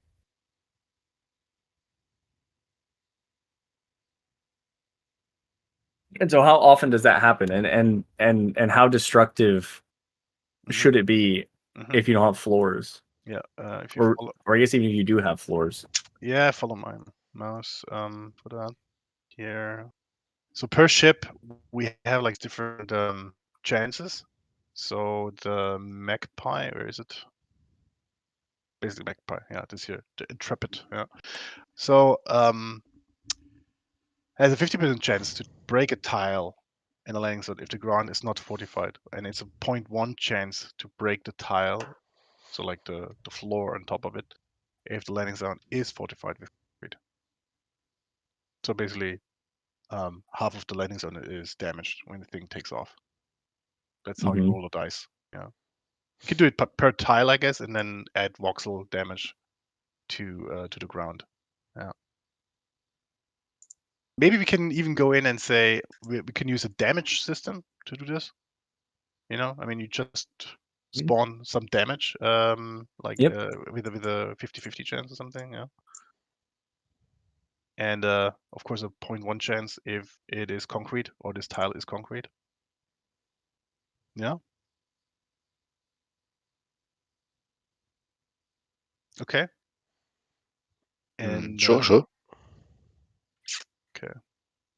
And then that's it, right? You need anything else for this? I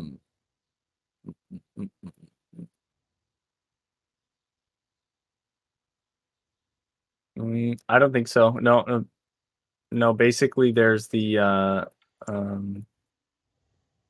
this mini asset, and then the like any kind of rework stuff. But this is small enough. I could probably just do the swapping. I mean, Okay. Okay. Then the progression traits. Yeah, with that I mean like having the content for the game to make these traits here. yeah, these ones up here. These ones here. Yeah. Yeah. So P1 to P8. Yeah. Yeah. I think we can go with this lucrum amount, which is here the title.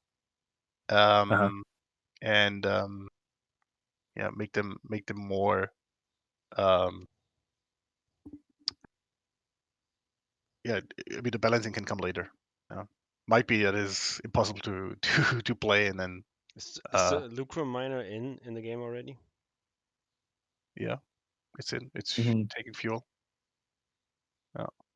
And yeah, Till, you want to do this here, these texts, and I mean, could be more than just every time the same text, like, hey, we need 1,000 lucrum, whatever, And also the rewards are at the moment it's only sending us prospectors, but also should be weaponry. Yeah.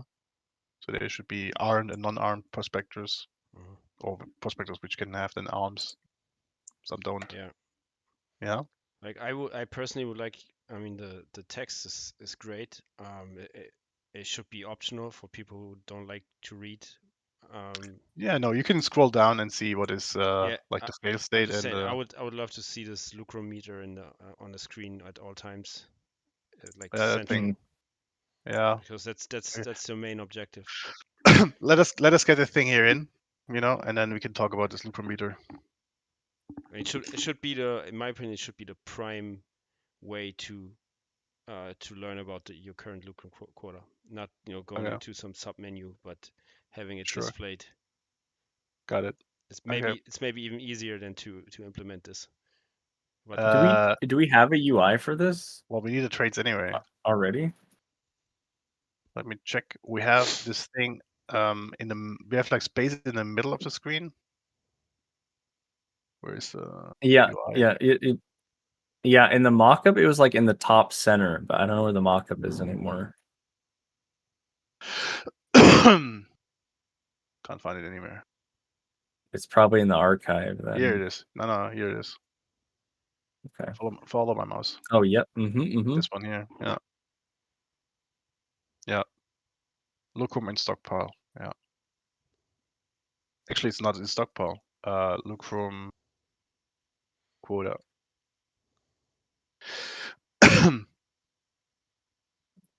Yeah. This is let's put a pin in it and then tackle it at a later point. Okay.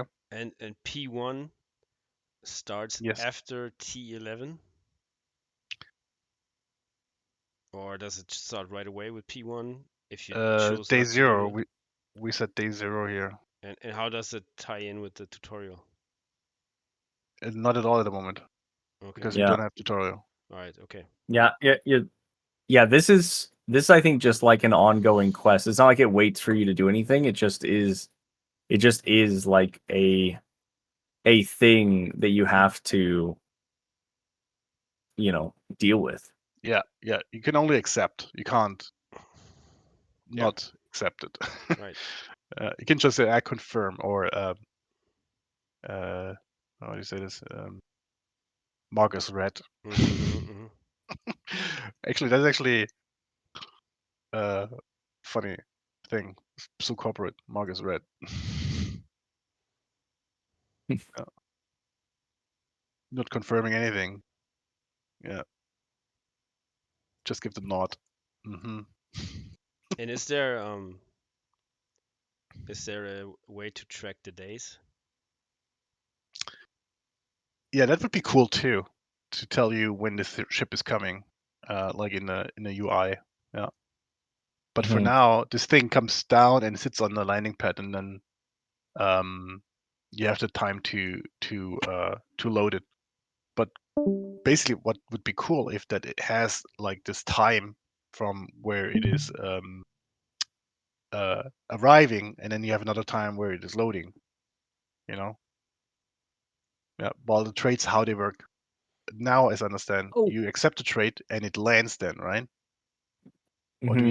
you have a timer where the ship arrives and then No, it lands. So Mhm. so that is another thing, right? It is I have all the stuff in place for Mhm. the arrival and departure stuff. And we even have it for quests and other things. Yeah, it just needs to be kind of flipped and with that, like if we think about how we want to deal with like time a little better, these systems that track like our days and hours could use some updates like to actually allow for usability because Mhm. I think I'd mentioned that before, which is that that currently it's like it's not really what you'd want to what for example, like the message you put was like in T 9:45 H or something, right? Which you would think is in like partially Yeah, through an hour, yeah, maybe in like the next day or something, and right. Yeah, it's not a real and date, but like a countdown, basically. mhm, yeah, yeah, yeah. So we really don't have that like that functionality yet, but it'd be super simple to put in. Cool. Let's do that. Yeah. And Yeah. And Also, what is in 10 days? Is it in 10 days the ship is landing, or in 10 days the ship is leaving? leaving with the look room. Yeah. Okay. Yeah. yeah. So That's what I said. I mean, we have to. It's like one thing is when the ship is coming and Mhm. start to load, and then when the ship is leaving with the load. And how long is it staying? When is it coming? Let's say the quote is in 10 days. When is the ship coming? Yeah, that's the question. Yeah. What did we say? In the landing zone story. If the expected cargo is not delivered in full after 8 hours, ship takes off with no payment and the partially loaded cargo. Yeah, so the time it remains on the ground is 8 hours, which is I think 1 day, or how many hours does a day have in the game? 24. 24. Yeah. Yeah. Well, then it stays there for 8 hours, or whatever we do balancing wise And to load it. what would be the best practice method to gather, store, and deliver lucrum on time? Are you feeding the landing port directly? Yeah. Yeah. And you have a conveyor belt connected to it, which Okay, starts can loading. you feed the landing port in advance? Some sort of, yeah. I think Mhm. 150 times 12. No, 50 times 12, which is 600 lucrum you can load in. Okay. And so then you have only 8 hours to. Oh, then Clear. you need a stockpile for the other one. For the rest Either of it.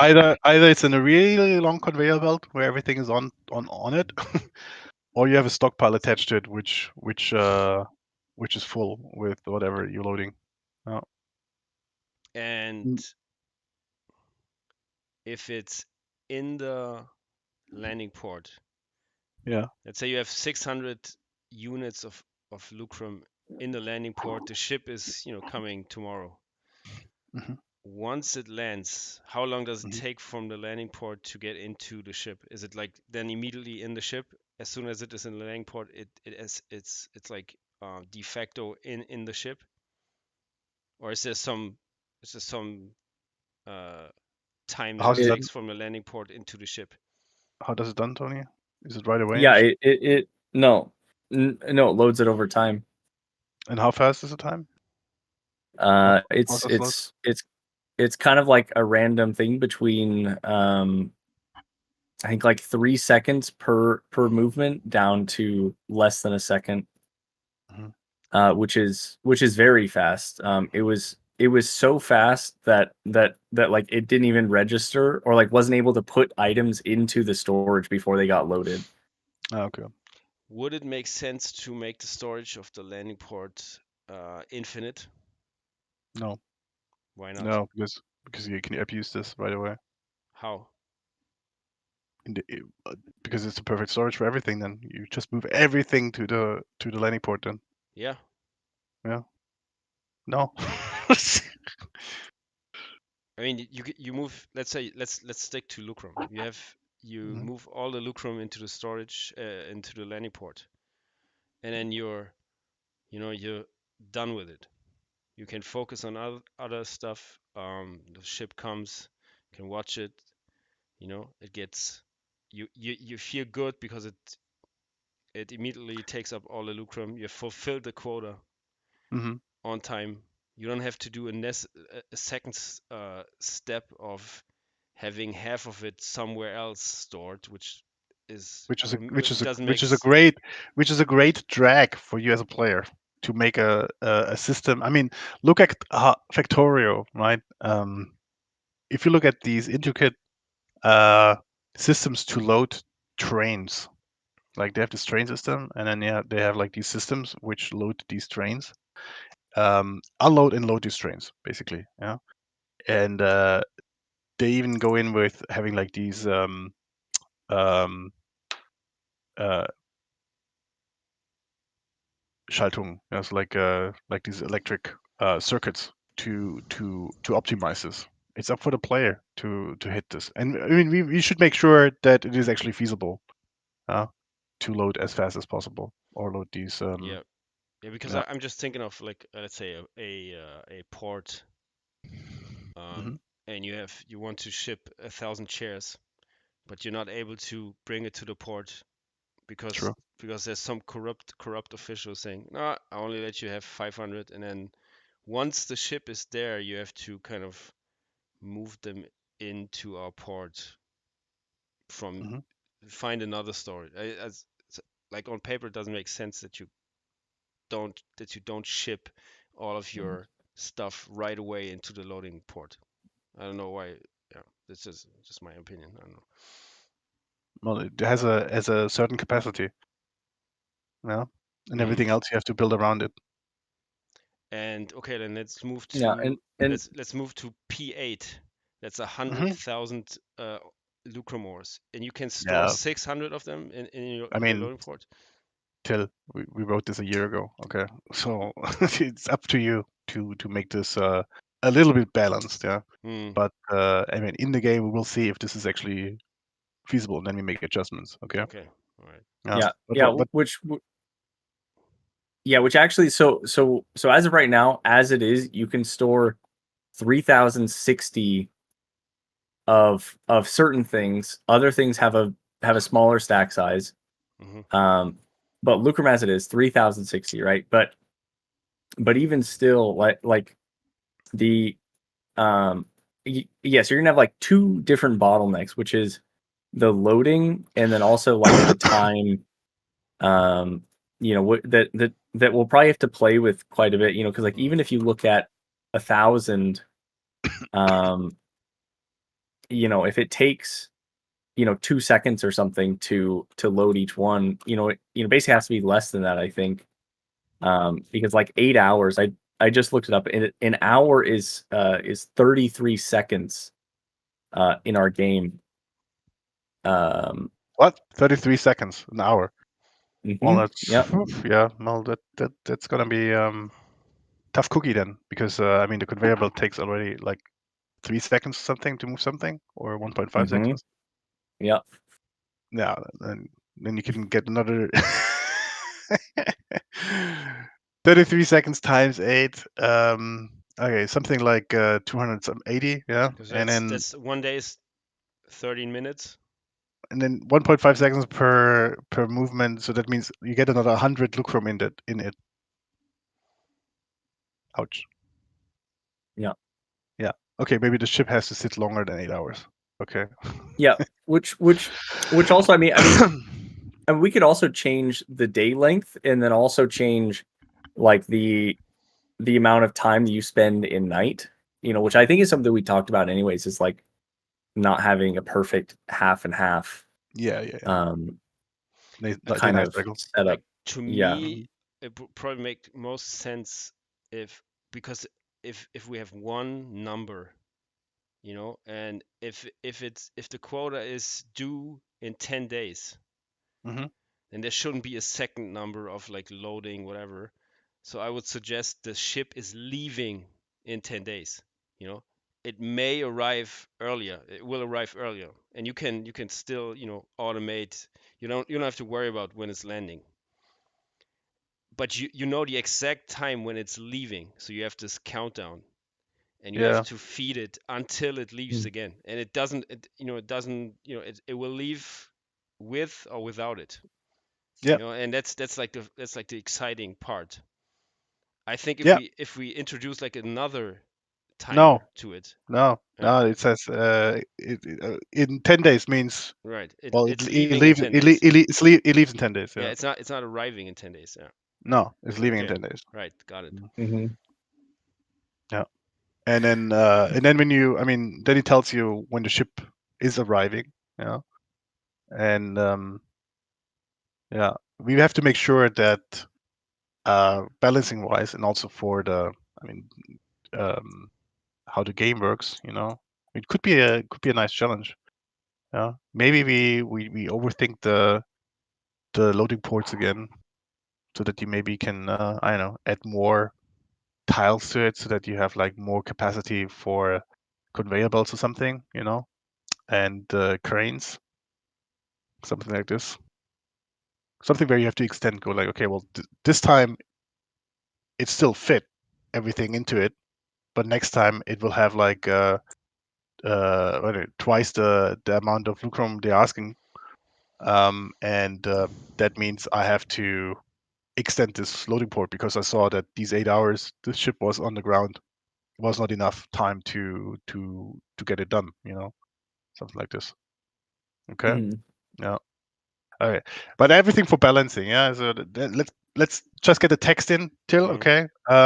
Make it really interesting to read. On the bottom, you will see what is asked for you. So even if you don't want to read it, you can you just scroll down and say, okay, this is the time. This is how much lucrum I'm understand. Okay. So if you don't care for the lore, and on how much it is and when it is due, because it's actually many numbers, right? So when the ship is arriving, when the ship is leaving, how much you have to mine, and how much time you have for the ship is coming. Yeah. Yeah. Actually, that's one number arriving and when it's coming. Yeah. So the time you have to mine it, basically. Yeah. Mm-hmm.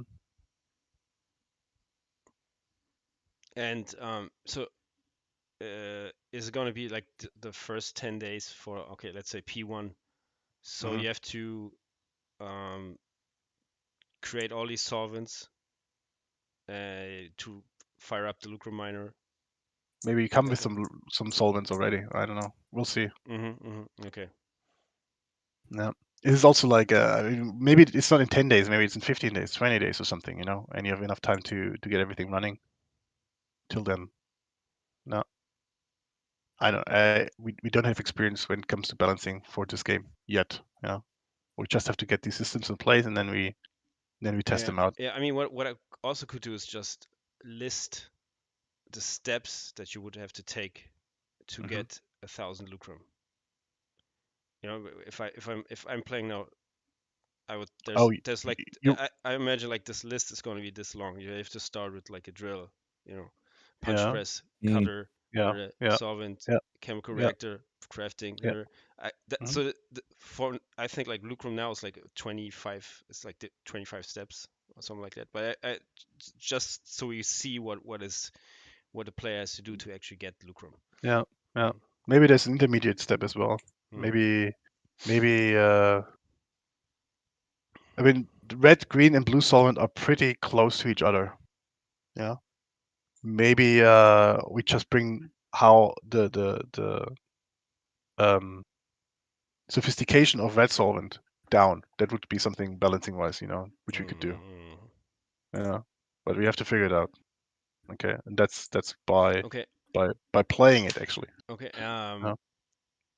Could there be something? Is it always lucrum, or could P1 to P3s be something like maybe we start off with No. just like copper? No. No. It's lucrum. I mean, lore wise makes no sense to send something else off. I mean, it's a mining company. They should have enough of that stuff. Mm, Um. Uh. Maybe they deliver stuff like this, which you need for the solvent. mm. Yeah, maybe something like this. Um, yeah, for other traits, I agree. Yeah, which are not it's not for the progression one, not from Kobayashi Schwartz, but from other vendors, suppliers. I would say yes. They not only take lucrum, they take other stuff too. Mm. Yeah, maybe even slaves. Yeah, prisoners of war. Yeah, Yeah. and then it's also going to be interesting if the failure of these. Mm-hmm. Let's say Well, you fail the mm-hmm. first 5 ones, Yeah, then yeah, essentially the game should be unplayable to a certain extent, or yeah. unwinnable. It becomes unwinnable because you Uh, don't get your reward first right, time. Yeah, right, you're right, gonna get a reward, and the missed quota gets put on top of the next right, quota. right. Yeah, So yeah, yeah, totally. the question is then if at one point they're like kind of saying, okay, let's say eradicate them. This is not working. Just drop the bomb. We're gonna drop a bomb, and then your playthrough is over. I love that idea. I like that idea. Yeah, nuke But 'em. yeah, but this would kind of turn it into a different direction. Into right now I think we still think of a unlimited playtime type game, which you can just Yeah, automate away for like 12 hours and and refine and so on. And this would put us more into a direction of I don't know, like a roguelike or something like that, or yeah.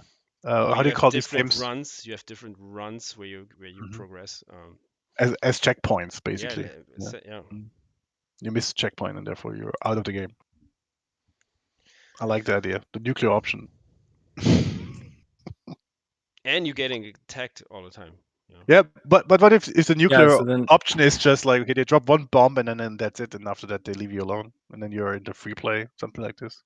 Could be also, and then you have to make means with trading with the normal trading partners. Could be also something. Mm. Yeah, interesting. yeah, but I think what Til's getting at is like yeah, like if there is, like a real end game state where like you lose, I know that a while ago, he brought up like various game loops, right? And we've talked about various game loops and yeah, definitely like the automation colony sim, I think doesn't really lend itself to like instant fail states or maybe not instant, but like um but kind of fail states like this, where like let's say you're playing Factorio or RimWorld or something, and then Mm.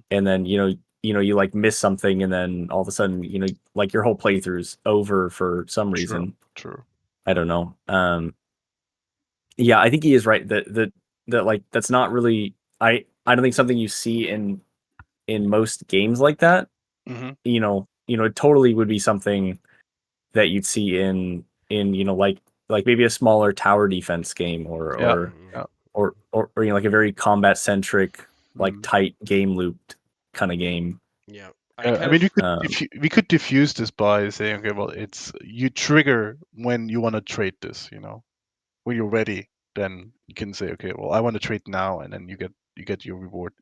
Or there's like different rewards, like, okay, well, you get extra when you're on time. If not, then you don't get extra. You get extra people if you're on time.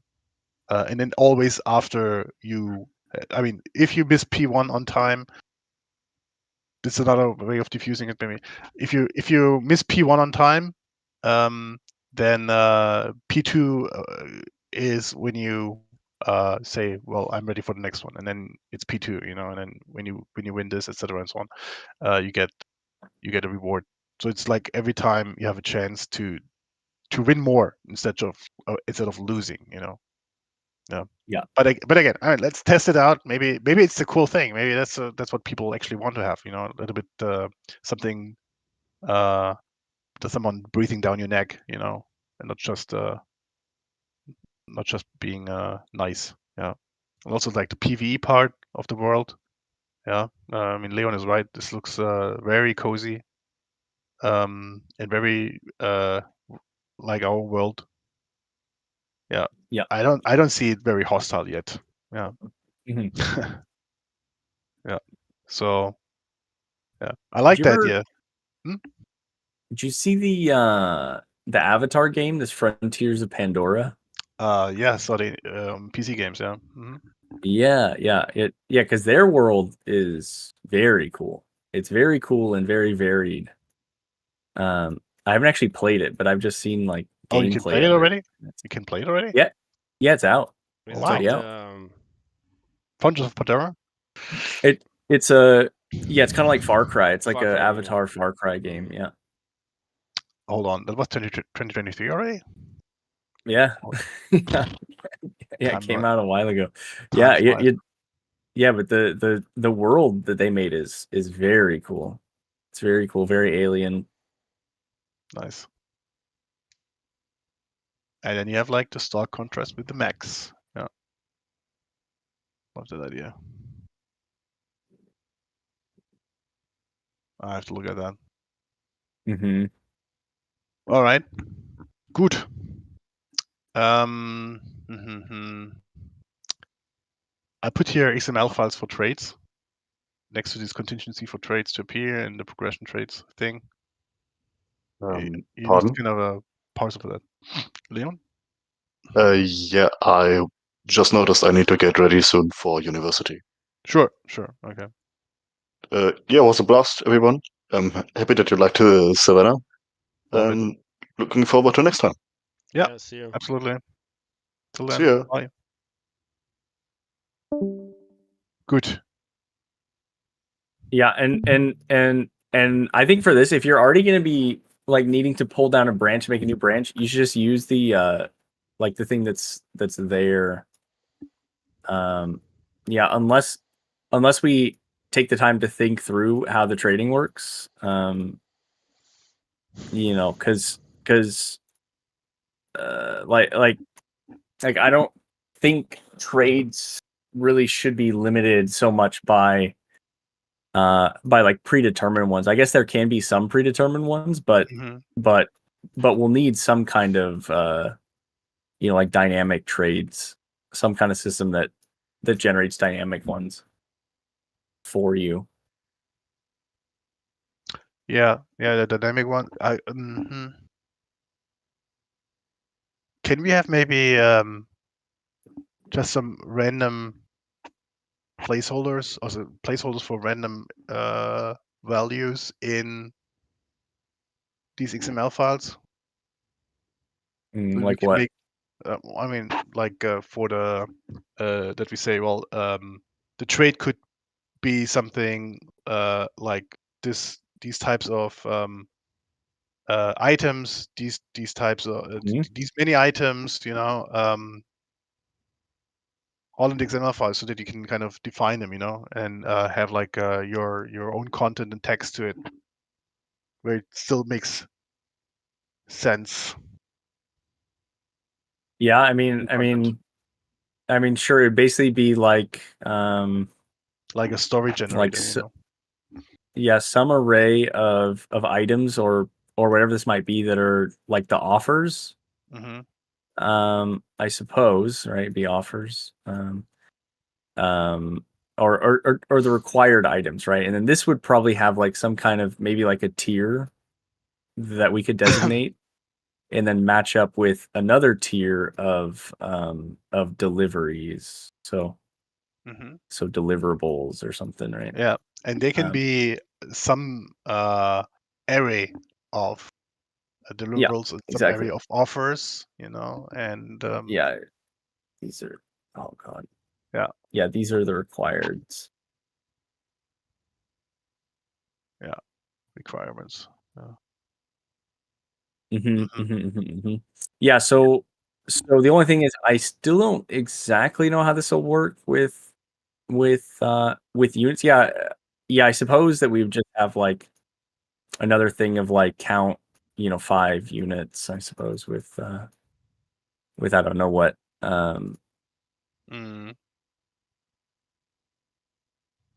Yeah. Okay, sure. Yeah.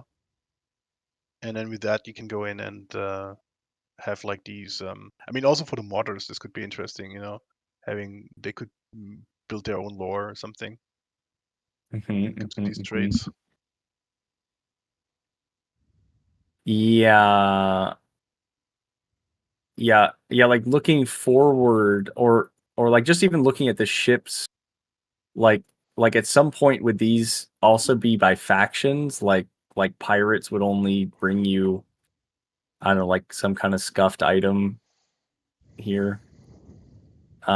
Just for example.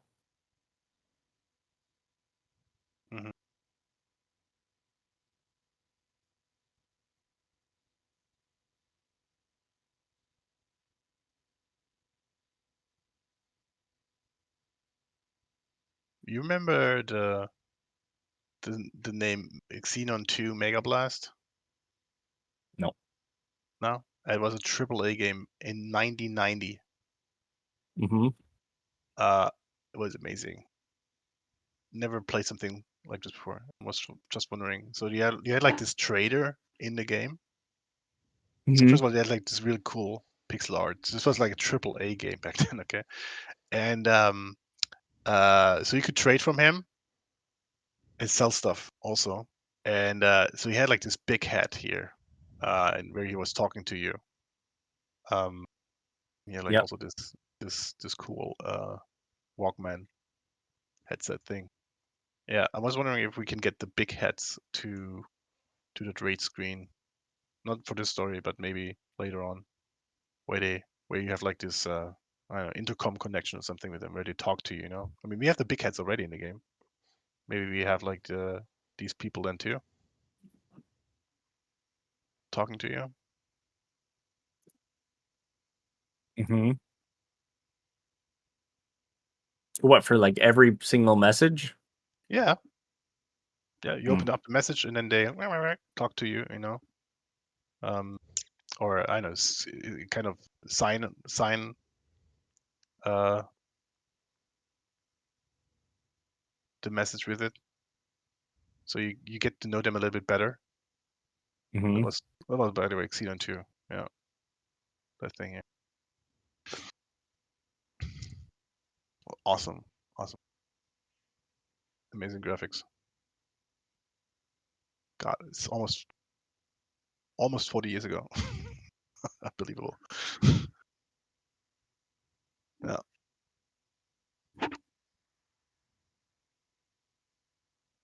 Yeah, yeah, and I would say that like would be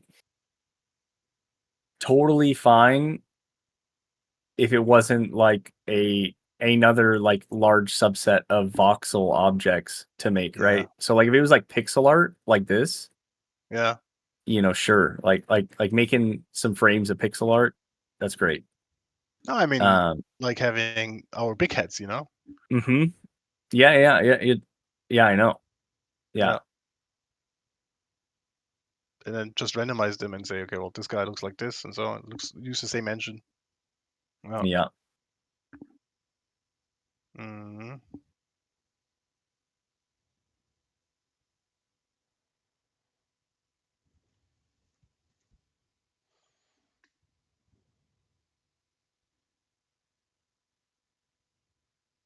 Okay, good. What else? So you said product owner. I'm making me product owner.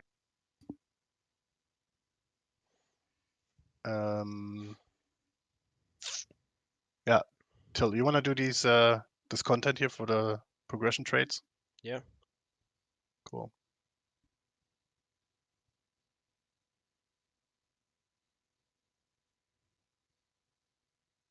Okay. I can already see here. Do you know what class this Leon is doing this?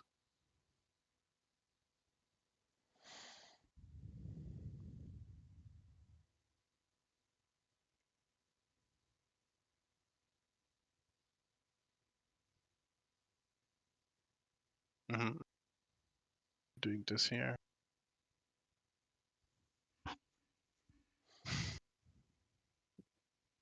And who wants to be bug reporting PO?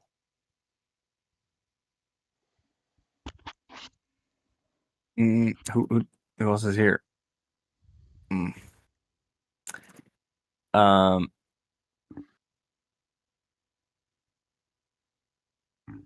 I would not like to. Yeah, you're busy. Yeah. Till, you want a PO on this one? Yeah. Cool. Where is he? There he is. Alrighty. Good. I think this concludes it, huh? Yeah. Is it? All right, good. Anything else?